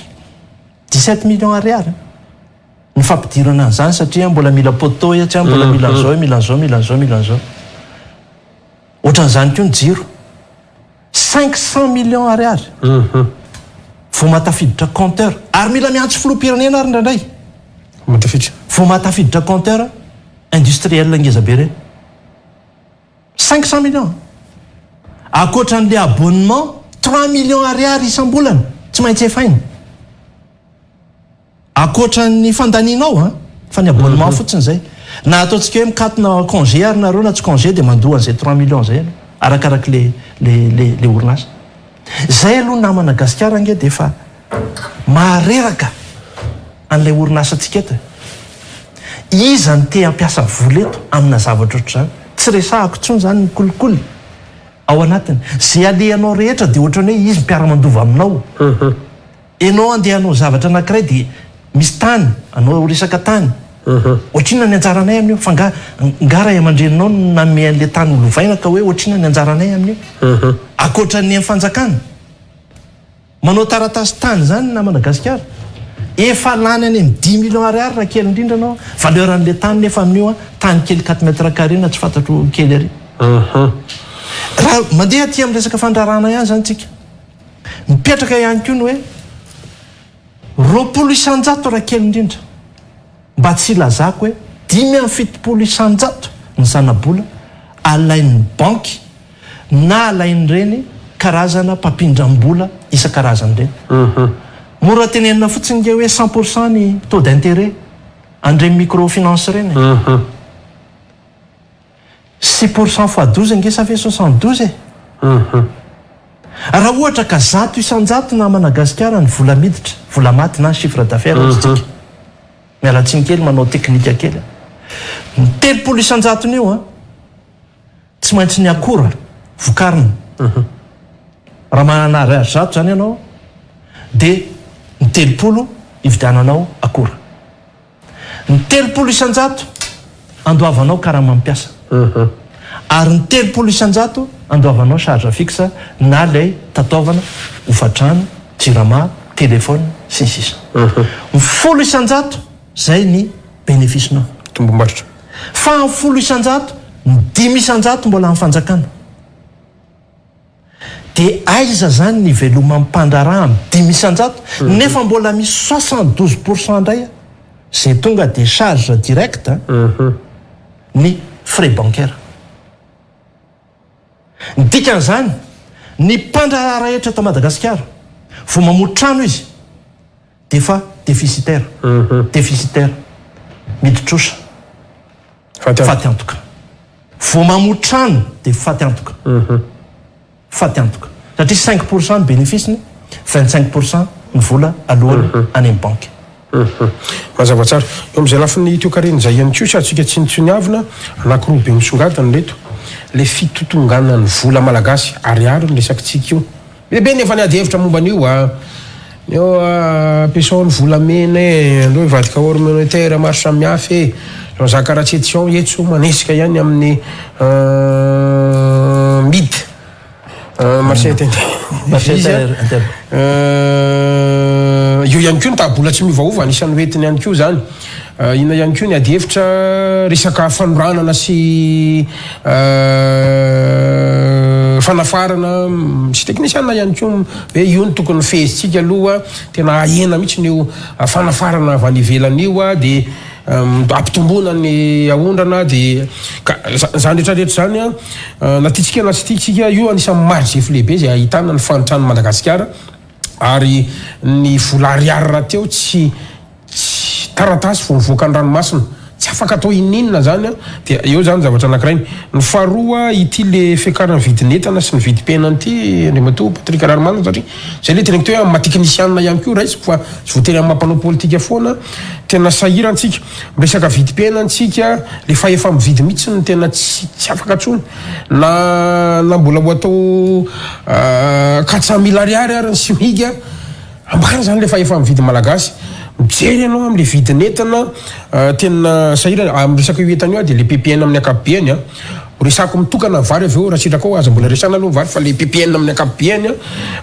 inona ny vahaolana angamba tonga dia zay angamba no resantsika mikasika an'le resaka eo zany hoy za hoe be dia be nge ny avoaka ny namana eto za aloha zany dia mametraka foana ny hoe foano midy io ny antsoina hoe midy dia ny fametrahana ny volantsika zany mihoatra amin'ny vola euro na vola dollara vao miakatra ny euro na miakatra ny dollara na misy ady any Ukraine na misy ady any Russia vao midona re vao manetroka ny ato dia manetroka koa ny ariary manana ve filazana fa hoe décret dia efa mahavoafonana voafoana io rehefa foanany tsisy olana io tsisy manakana antsika amin'izany mihitsy foanany io fa misy fiapetra marobe zany tsy maintsy miaraka amin'izay malagasy zany tsy mamokatra zay ny tena olana eto amintsika tsy mamokatra tsika ny antony mety be dia be mety eo ny akamona mety eo ihany koa ny hoe jirama mety eo ihany koa ny internet be dia be zany zavatra hoe azo resahana amin'ny resaka hoe famokarana fa tsika zany tia metraka foana amin'le hoe firenena anankiray mpangataka dia rehefa manana fahasairana dia mindrina sy fahalery hoe zay dia tafiditra ao anatin'ilay ligne budgétaire ny banque mondiale amin'ny faramahantra raha iverenako zany ny ariary ny olany ariary zany tsotra kely raha ohatra ka mametraka tsika hoe androany dia zao ny tetibidin'ny ariary amin'izao tsy misy an'izany tsony hoe or étalon zany tsony taloha zany tantara taloha resaka diso zany fa ny volamena amin'izao dia valeur refuge zany hoe raha vao misy olana na misy crise dia ny tahany volamena zany tsy midibidy mihitsy dia izy zany ohatrany hoe fierena fiefenana izy ny tazomana raha ohatra ka resy anao fa inona moa na Madagasikara ny mahadiso atsika misy 500 tonnes d'or ao abetsika inona ny asan'ny sinota aminanao ambidy be voyamara tsika rehetra samy mahita sy vaniny zareo aloha ny vovoka zay izy manao ramble zay nge na elan'iny lalana iny inona no andeha ataony mbola miodina any abetsika any nefa any amin'ny tany ngiaza velibera sy prime ministre moa no mandeha any miodina tany zareo zay izy vo tonga de tsorona zany sady mitrandraka ary zareo sady mitrandraka izy so de zay koa ary ny fifanarahana miafina any ambadika tsy manina moa no afenina manina no afenina tonga de ataovy mazava e alatra zany izy matao afenina sa alatra izy rehefa afeninako manina raha tonga de lazaina hoe zao a ny appel d'offre ataonay a de momba an'ity a anamboatra n'ity lalanyity iza nitondra vola amin'io ohatra fotsiny le autoroute iza nitondra an'io vola io manao autoroute ny na Madagasikara 6 millions de dollars un kilomètre aza mampiresaka hoe anao deux voies zany deux voies deux zany mbola mitovy amin'ny eria aiza ty lalam-baovao e rokady za moa variana kely mijery an'izy aho hoe nitokanany Andry Rajoelina sy ny oatra zany mba fandriky kosa nanina moa raha mba nisoratana tao ny anaran'ny Hery Rajaonampianina izy nikarakara an'io indrindra izy nanomboka izy mbola tamin'ny andro Ravalomanana nareo de efa nisy ny fanamboarana fa ny tany amin'ny Ravalomanana ny étude ny étude tena tany amin'ny Ravalomanana avy eo nanao Hery Rajaonampianina lalany efa presque vita io de hoe rokady ny arivo manina ny rokady ny arivo entre parenthèse kely tsy autoroute io de raha ohatran'izay zany ny eritreretina naovanao autoroute diso ny antsoina hoe autoroute de ao anatin'ny 10 taona raha kely indrindra 20 taona any Paris ny concession na autoroute za zany na Madagasikara raha hiditra 6 millions de dollars ohatra fotsiny zao ny vitantsika zao mieritreritra hoe anao an'le autoroute manodidina Madagasikara efa 1 milliard de dollars zany tsy maintsy maka anao zany mpandrara na teratany io na vahiny hoe nareo no isahana an'ity zavatra ty tsy misy vola ny Madagasikara mivoaka eo fa izy manao azy na raha misy vola de actionnaire ny Madagasikara am'izay fotoana zay fa kely de ao anatin'ny 10 taona 20 taona izy no mitrandraka azy ny vola miditra aminy inona dikany hoe ao anatin'ny 10 taona ny autoroute ho antsika ingénieur mahafantatra tsara an'izany rehefa manao dimensionnement na infrastructure zany hoe rehefa mandrefy ny abean'ny fotodrafitrasa atao de tsinjovina hoe amin'ny oviana moa ny farany fahafatesan'ity fotodrafitrasa ity ohatra lalana Fenerivo eritreretina hoe garantie 3 taona ozy ny voloha ny dikan'izay zany de efa eritreretina hoe izy tomobile firy andalo ao mandra-pahatonga ny 2068 ka raha 3 sy 4 zany ny taxi brosy nandalo teto andrany amin'ny 2068 zany izy vao tapitra ny délai mety efa tomobile 2,000 de ny ingénieur zany manamboatra hoe atao mahazaka 2,000 zany ty zavatra ty na ny abeany na ny ateviny na ny mombamomba azy rehetrarehetra fa tsy hoe manao lalana pavé kely anao 10 kilomètre isaky ny région de hoe garantie 10 ans io nefa ny abeany kely de zay zany niverenako tsara aty am'le hoe raha ohatra zany anao fotodrafitrasa vaveto ohatran'ireny tsy maintsy efa mitsinjo zany ianao hoe oviana no tapitra io de zay no ampiasanao an'ilay vola ao anatin'izy na tonga antsika nyresaka an'izay manko taty am'le resaka hoe mpandrara de manamboatra lalana de sady mitrandraka volamena mitrandraka volamena azo atao tsara zany manarina ny ariary na hosoloana ny anarany na tsy soloana tsy maninona hoe manomboka zao ny arary de mialany ny resaka devise iny be dehibe mifanazavana amin'iny fa tsy maintsy jerena kosa nefa satria androany anao zao raha hiteny hoe 1 euro tonga de 10 ariary ohatra ataonao par décret zany ny olona araky ny teny namany iny tsy verenako a izy mahay manazava tsara an'iny hoe rehefa andeha any andafy anao tsisy anontany anao hoe firy ariary ny vidiananao an'ity namarotanao an'ity lavanily ity na vidiananao an'ity fa izy tonga de hoe andeha vidy kiraro anao 10 euro manana 10 euro anao de mamoaka fa ny mila tandremana an'izay eo am-piandohana zany le olona avy mivarotra lavanilina zay nividy an'le lavanilina 200 000 ariary taty lasa le vola lasa le vanilina de miverina avany izy le 2 dollars an'iny rehefa avadika de lasa 20 dollars sisa nefa izy nanao dépense nividy 200 000 ariary ny vidianany an'le vanilina namidy ny tany de eo zany teknika be iny misy période transitoire tsy maintsy jerena zany hoe ahoana ny fiatrehana ny fa raha za Patrick Raharmana no jerena ny atsotra kely alalao ny sehatry ny fandrarahana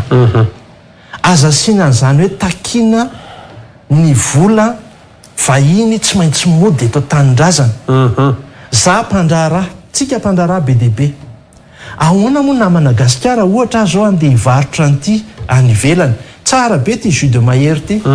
kokakokely any mahery any Antanimora any tsara ty ateriko any de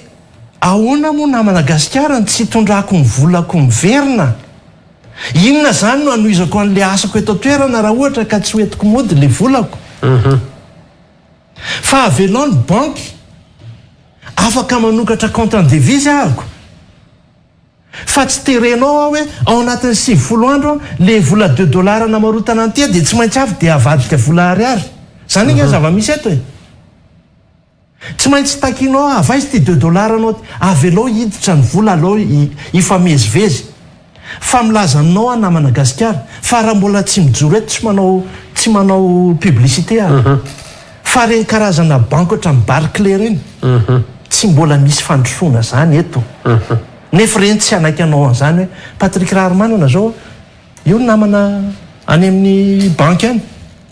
vao mamoaka vola na apiditra vola vao tamin'ny herinandro mampiditra vola $200,000 amin'ny banky miandry adiny roa satria maninona Patrick hony VIP very importante personne ka zaho a VIP ko tsy tokony avy dia omena dité ve za sady atsy ambro any raisinareo mbola mandalo any ministera isan-karazany hoe mihetsika ny vola amin'ny Patrick zay vo any tsy vita amin'ny mpanao politika fa ny directeur ny société rehetra ny DG ny société rehetra secrétaire général ny anina rehetra ao anatin'ny liste VIP mba fantatrareo fa ny nangy ny liste électorale ny soratra hoe olombe fa maninona no avahana natsona manokana mihitsy Patrick Raharmanana président Fokotany mba tongava rehefa amin'ny daty zay ilanao anay dia tonga any zay na amin'ny 20 alina soratra narina listim-pifidianana fa maninona no asiana hoe VIP tsy VIP arahamaso ave zany sa tsy arahamaso dia ahoana moa ny ampiasako vola na Madagasikara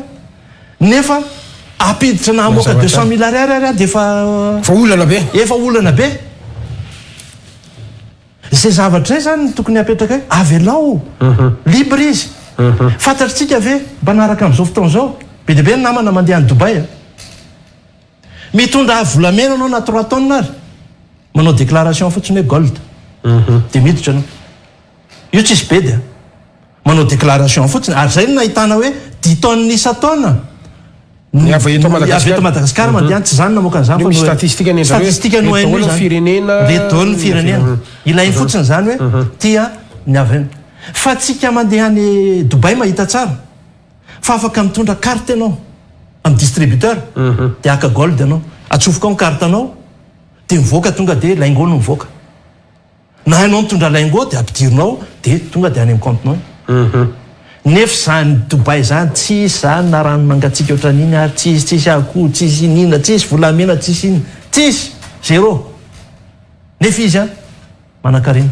tonga ao amin'ny daoly ny olona rehetra satria misy fitokisana apetraky ny olona dia ohatran'izay koa zany ny fandrarana eto amintsika apetrao ny fitokisana ary ampitovy io fa tsy hoe zahako akaiky amin'ny fitondrana dia anadoly le marché rehetrarehetra dia ministre ny finance tsy manao afa-tsy chèque isa maraina manomboka mivalika hatramin'ny 240 manao chèque andoavana ny société anagiana ho nanao ny marché ny any ihany manao nefa dia makany daholy izy dia ny ambiny rehetrarehetra zany maty daholy resaka fikarana vidin'entana ny vidim-piainana inona no mety ho vahaolana ihany koa anatin'le satria zany koa ny tena mahakasika ny vahoaka satria le teo zao mba ometsika anjara daholo mantsy ho an'ny mpandrarasy ny intellectuel ne vahoaka indray ny anay ty kapokambary menaka sy an'ity vidim-piainana fa efa mividy io zany aloha zay mahatonga foana ke mamerina resaka politika teto hoe za tsy manery ozy ahako za candidat afaka miatrika amin'ny faninana tsara tsy misy olo anamiko zany fa ozy aho hoe tsy vitany filo amin'izao tsony ny manarina ny toedrara ao anatin'ny 3 volana aleoko lavitra ary mahita azy tsy milatsaka dia mbola manana enim-bolana izy amin'ny tany ny vinany rehetrarehetra fa tsika miteny zao na Madagasikara raha milatsaka ho fidina izy mifandray manko le resaka hoe vidim-piainana ahoana moa no andraisan'ny fepetra impopulaire na fepetra tsy mahafaly ny vahoaka tsy maintsy fepetra manafosafo vahoaka foana nefa rehefa misy zavatra ho amboarinao misy zavatra ahitsinao dia tsy maintsy misy maharary zay izy tsy afaka anao an'izay intsony atao anatin'ny telo volana za zany tsy hoe maniry ratsy amin'ny firenentsika ny tena mba mieritreritra hitondra nyity firenenty tsy te handova zavatra ratsy afa mba zavatra tsara koa no lovaiko ary raha za no omen'Andriamanitra sy omeny vahoaka fitokisana dia lazaiko hoe tia kosa dia Andry Rajoelina no nanao an'ity tsy fafahantsika fa dia hatsaraina tia kosa dia Ravalomanana tia kosa dia Ratsiraka io le ohatra zao projet ny vitantsika le hoe manodidina Madagasikara Ngaratsiraka angeny namorona an'io le hoe autoroute de la Concorde fa ninazy napiko kely fotsiny hoe ndao ranga asina avy any avaratra makany atsimo manaraka n'le eritreritra hoe mizara telo Madagasikara samy manana ny port na gauche na ny andefana na ny atsinana dia samy manana ny mpitondra anazy dia amin'izay fotoan'izay na ny adipoko ary ange tsisy na ny adipoko aza tsisy fa raha miverina zany amin'le resaka hoe ahoana ny PPN ahoana ny anatsarana ny vidim-piainana dia tsy maintsy misy zany fanavozana ngezabe mihitsy ao anatin'ny fitantanana ny toekarentsika miainga ty amin'ny ariary miainga ty amin'ny vola ary indrindrindrindra ny fampidiraketra 5 isanjaton'ny olona fotsiny na Madagasikara ny mandohetra 5 isanjato ary matetika ny mpandohetra ihany ny tratra ny redressement fiscal tsy mbola nahita ianao olona tany amin'ny tsy nanana patanty ka hoe tongava ny fiska dia hoe manao nefa reny tsy mandohetra fa le tena champion mpandoavana hetra zany mahafantatra tsara mihitsy orinasa zany na Madagasikara tsy tena satria manahirana amina rivony ny olona karamainy zany fa raha tsy mitandronytsika ikato ny orinasa io ary amanaliny BDB satria izy tsy le mpiasa amina rivony fotsiny fa izy maka ny vokatry ny olona izy maka ny anina rehetra ary izy tena hoe mametraka mihitsy hoe ndao rangazy zavatra vokariny eto Madagasikara ny tena hoe ho atao zany hoe ny tatsara rehetrarehetra zany anisany miankina amin'ny daoly nefa ny zavatra misy anaovana redressement fiscal le hatrany amin'ny 50 milliards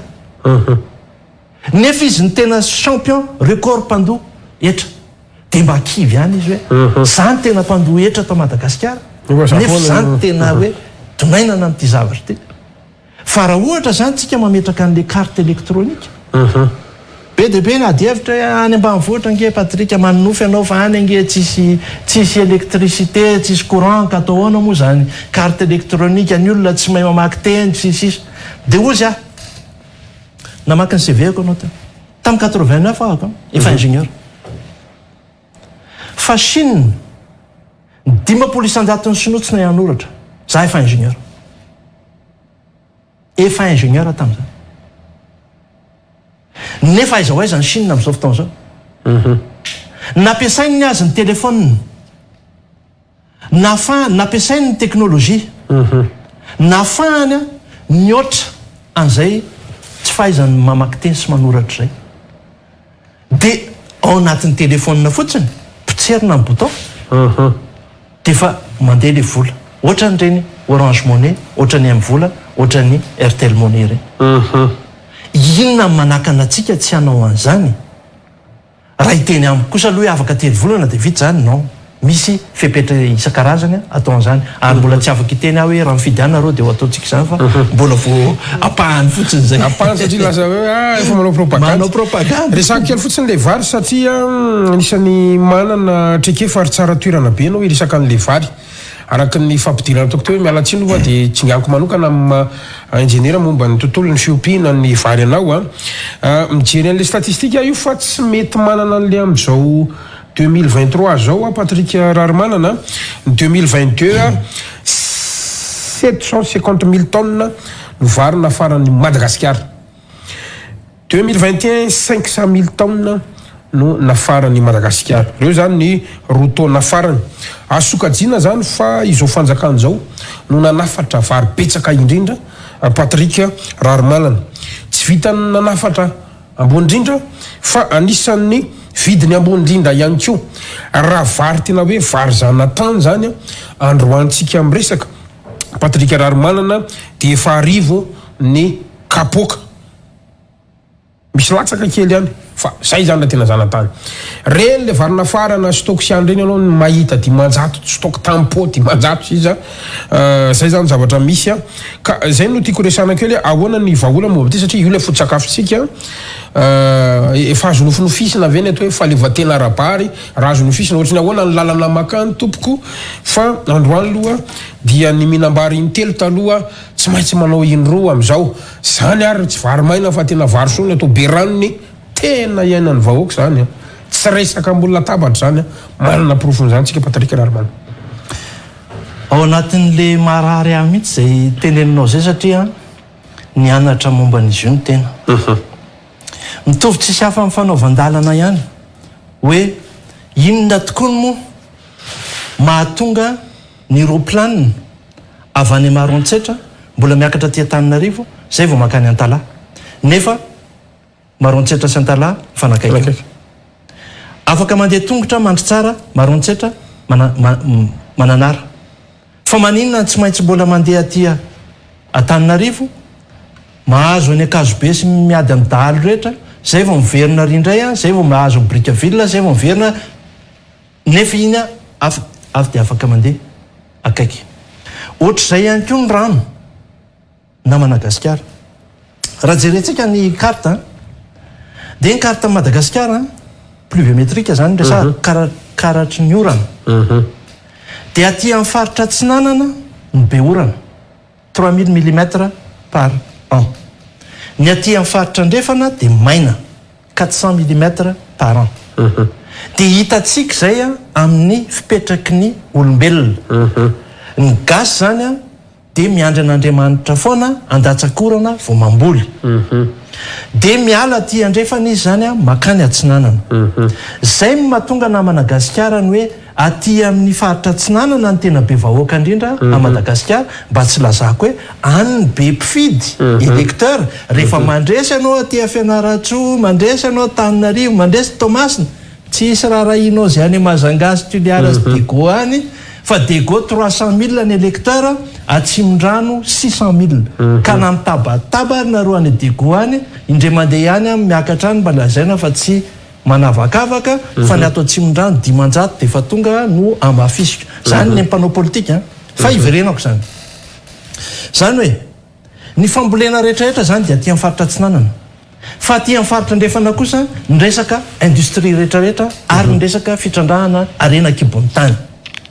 eo zany dia efa tokony apetraka tsika hoe andao amboarina ny lalan-drano ohatra amin'ny fanamboarana lalana andehanan'ny olona maninona tamin'ny andron'ny Smotig ekeko fanjanahantany tamin'ny andron'ny Galeny 1896 niditra teto ny mpanjanatany fa 2 taona tao aorianan'iny Gasikara dia vita ny canal de Pangalana 2 taona mba azontsika nieritreritra ve zany hoe tamin'ny 1800 mbola tsisy internet tsisy tractopelle tsisy GPS tsisy téléphone nefa vitany tao anatin'ny 2 taona 600 km niala avy tany Tomasina tongatra tia Vangaindrano satria inona ny ilainy ifaritra Atsinanana iny ny vokatra rehetra nampidiriny ao anaty sambo dia tonga izy dia niakatra mivoaka ny Tomasina dia avy dia mahazo ny canal de Suez izy dia any France izy canal de Suez tsara fantatra fa canal namboarina mba ahafahany manao alala manapaka satria ny olana tamin'izany na Madagasikara ny faritra Atsinanana be requin ary be cyclone mahalana zany hoe cyclone avy any Morondava ho niditra mahalana fa avy aty amin'ny Océan Indiana foana no miditra satria manonja be ny rano aty dia hita amin'ny frantsay tamin'ny 1896 hoe sady lanin'ny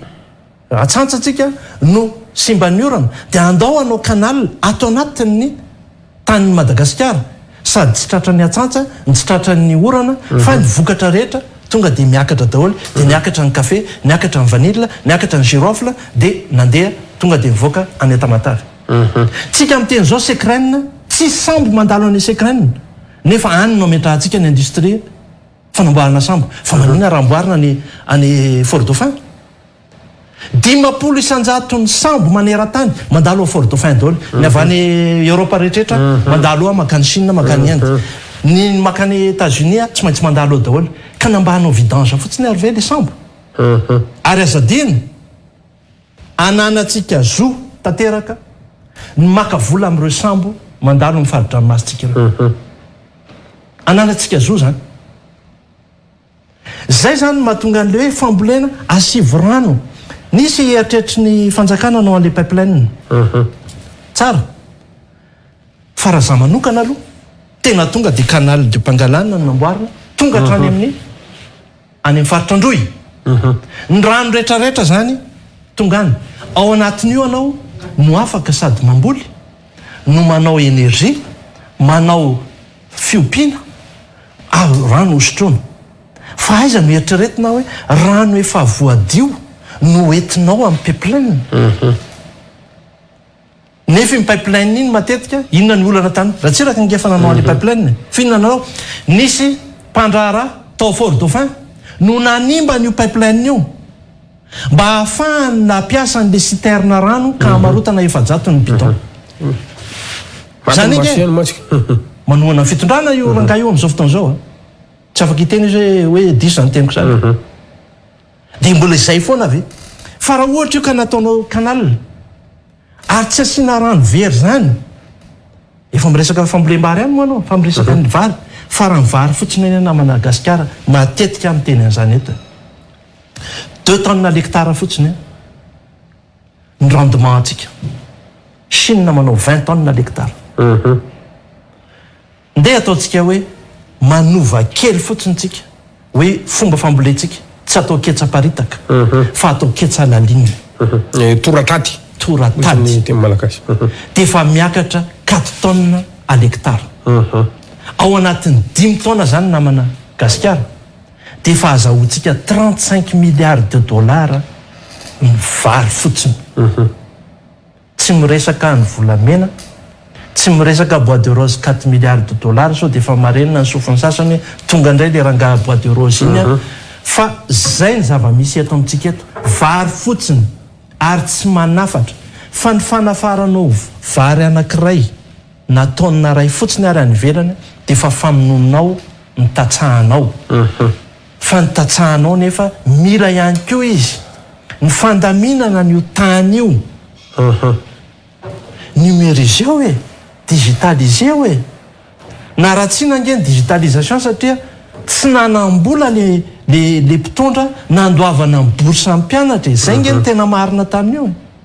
tsy nanambola izy dia lazaina fa amboarina digitalisation amboarina zao amboarina lasay zary zany le carnet pokotany digitalisé nray ny atsona hoe digitalisena tsy misy tsony zany ny fampiasana zavatra fizika zay no atsona hoe digitalisation zany hoe raha nanao carnet digital zany dia tsy nilany boky be intsony fa ny atsika ny digitalisation nefa boky be mbola hoentina ihany ginona ma digitalisation azy araka amin'ny couleur izy ary tsika rehetrarehetra miara mijery tsy haiko na ny faritany hafa any fa za zao manana carnet pokotany dia ny eto amin'ny devant ihany misy soratra vita amin'ny ordinateur fa ny ao ambadika feno ihany iza ny anarany vadinao feno ihany dia fenoko za ihany mameno tanana azy dia inona zany dika digitalisena amin'iny ena Andriamato Patrick Rarimanana tapitra ny fotoanantsika oraroa dia tsy maintsy fananako kanefa nazanatra zany kasitrahako ianao rehefa tonga ny fotoana ny fampelezan-kevitra dia hidirantsika ny ataontsika hoe ny secteur rehetrarehetra satria maro ny fanomanina fa ny andro moa tsy maintsy baikoa ny actualité koa tsika dia satria reny ny andrazany hoana ny hevitry Patrick amin'izao hoana ny hevitry Patrick amin'izao dia tena nkasitrany ifonana ny amin'ny fahakelezan'ny fotoanantsika mankasitraka anao nanaky nasain'ny fandarana tamin'ity alina ity topoka dia mankasitraka antsika rehetra ihany koa vahoaka malagasy rehetra mankasitraka ny namana Gasikara sy ny Real TV ary ny tompony orinasa anisan'ny mba teniko foana rehefa amina ohatran'izao marary le vahoaka tsy hoe tiako hoe ho paingopaingorina fotsiny fa tiako zany mba ho tsapany mpitondra fa na ny fahasalamana na ny fampianarana mirehefarehefa amin'ny tany tena hoe mirehefarehefa amin'ny tany satria nampidirana kolera politika tsy vitan'le sekoly efa nolokoana fa ny mpampianatra mihitsy ny miakanjo sy mitondra banderole mitondra écharpe misy ny sariny filoam-pirenena zany ange tena efa ozy aho hoe tsy haiko hoentina aiza ny tanoratsika raha zavatra hitantsika hatramin'izay a namana gasikara dia isaky ny fitondrana dia misy zavatra ohatrany hoe mitranga tamin'ny andro ratsiraka misy zavatra manokana mitranga asandalo alatromby miditra indray tamin'ny andro ningara valimanana dia misy karazany miditra indray nenera jonary mampianina isan'andro kidnapina dia ohatra ny bouton anankiray fotsiny pitserina tsisy kidnapina zao indray a roro ny tanora simbana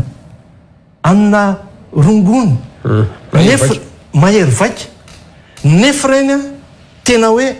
na resaka fahasalamana na resaka fandripahalemana tena zava-doza ary isorako kosa aloha eto a isorako daholo a ny mpitandro ny filaminana tena mba miezaka kosa tena hoe mitady an'ireny zavatra eny ny tiako aroso kely fotsiny a tadiavo hatramin'ny farany ny lohany na hatrany amin'ny fitsarana fa tsy mbola nisy basy mihitsy teto ka hoe hita hoe tatsy ny tompony basy io nefa misy numéro io fa ohatra ny very anjavony fotsiny ny amaranao kazy namana gasikara dia ny hoe mila manana finoana sy fahatokisana ny vahoaka malagasy ary kiondalana lehibe tia taona ity na dia misy ary ny adiny any Ukraine sy any Russie zay mety manova zavatra be deabe aty amintsika fa aokatsika malagasy ny tompony fahefana tsika no hifidy araky ny foto-kevitra raha ho isy ny fifidianana raha tsy miova ny fomba fanao raha itsika tsirairay no mientana dia vitatsika mankasitraka Patrik Raharomanana anaky nasain'ny fandarana mety ataontsika hoe efa mananika ny fito volana zany zay ny onatsika farany sa efa tsy volana latsaka kely mihitsy ny ara octobre novembre décembre janvier février mars avril efa fito volana zany a valo volana mety azakazaka na raha-pirenena ato ato dia dikan'izay zany mety tsy andro fito volana intsony a mitiako tenena dia maniry e mbola hiverenanao hoe tamin'ny fandarana ho an'ny malagasy moa nytanontsika amin'izany ho an'ny firenena zay matomatisatsika na zany na ianao na isika ny atokantrano mankasitraka indrindra tompoka misaotra indrindra isaorantsika rehetra niaraka ny arytoro taminay tamin'ny ty ality efa ndalina kely efa isasaka ny alina kanefa iverinay fa zava-dehibe nidindinkitsika tamin'izao alzao mirary toromasomamy ho antsika rehetra ny fandarana manome fotoananao amin'ny raha ampitsoreto plasy topafy velomoa tompoka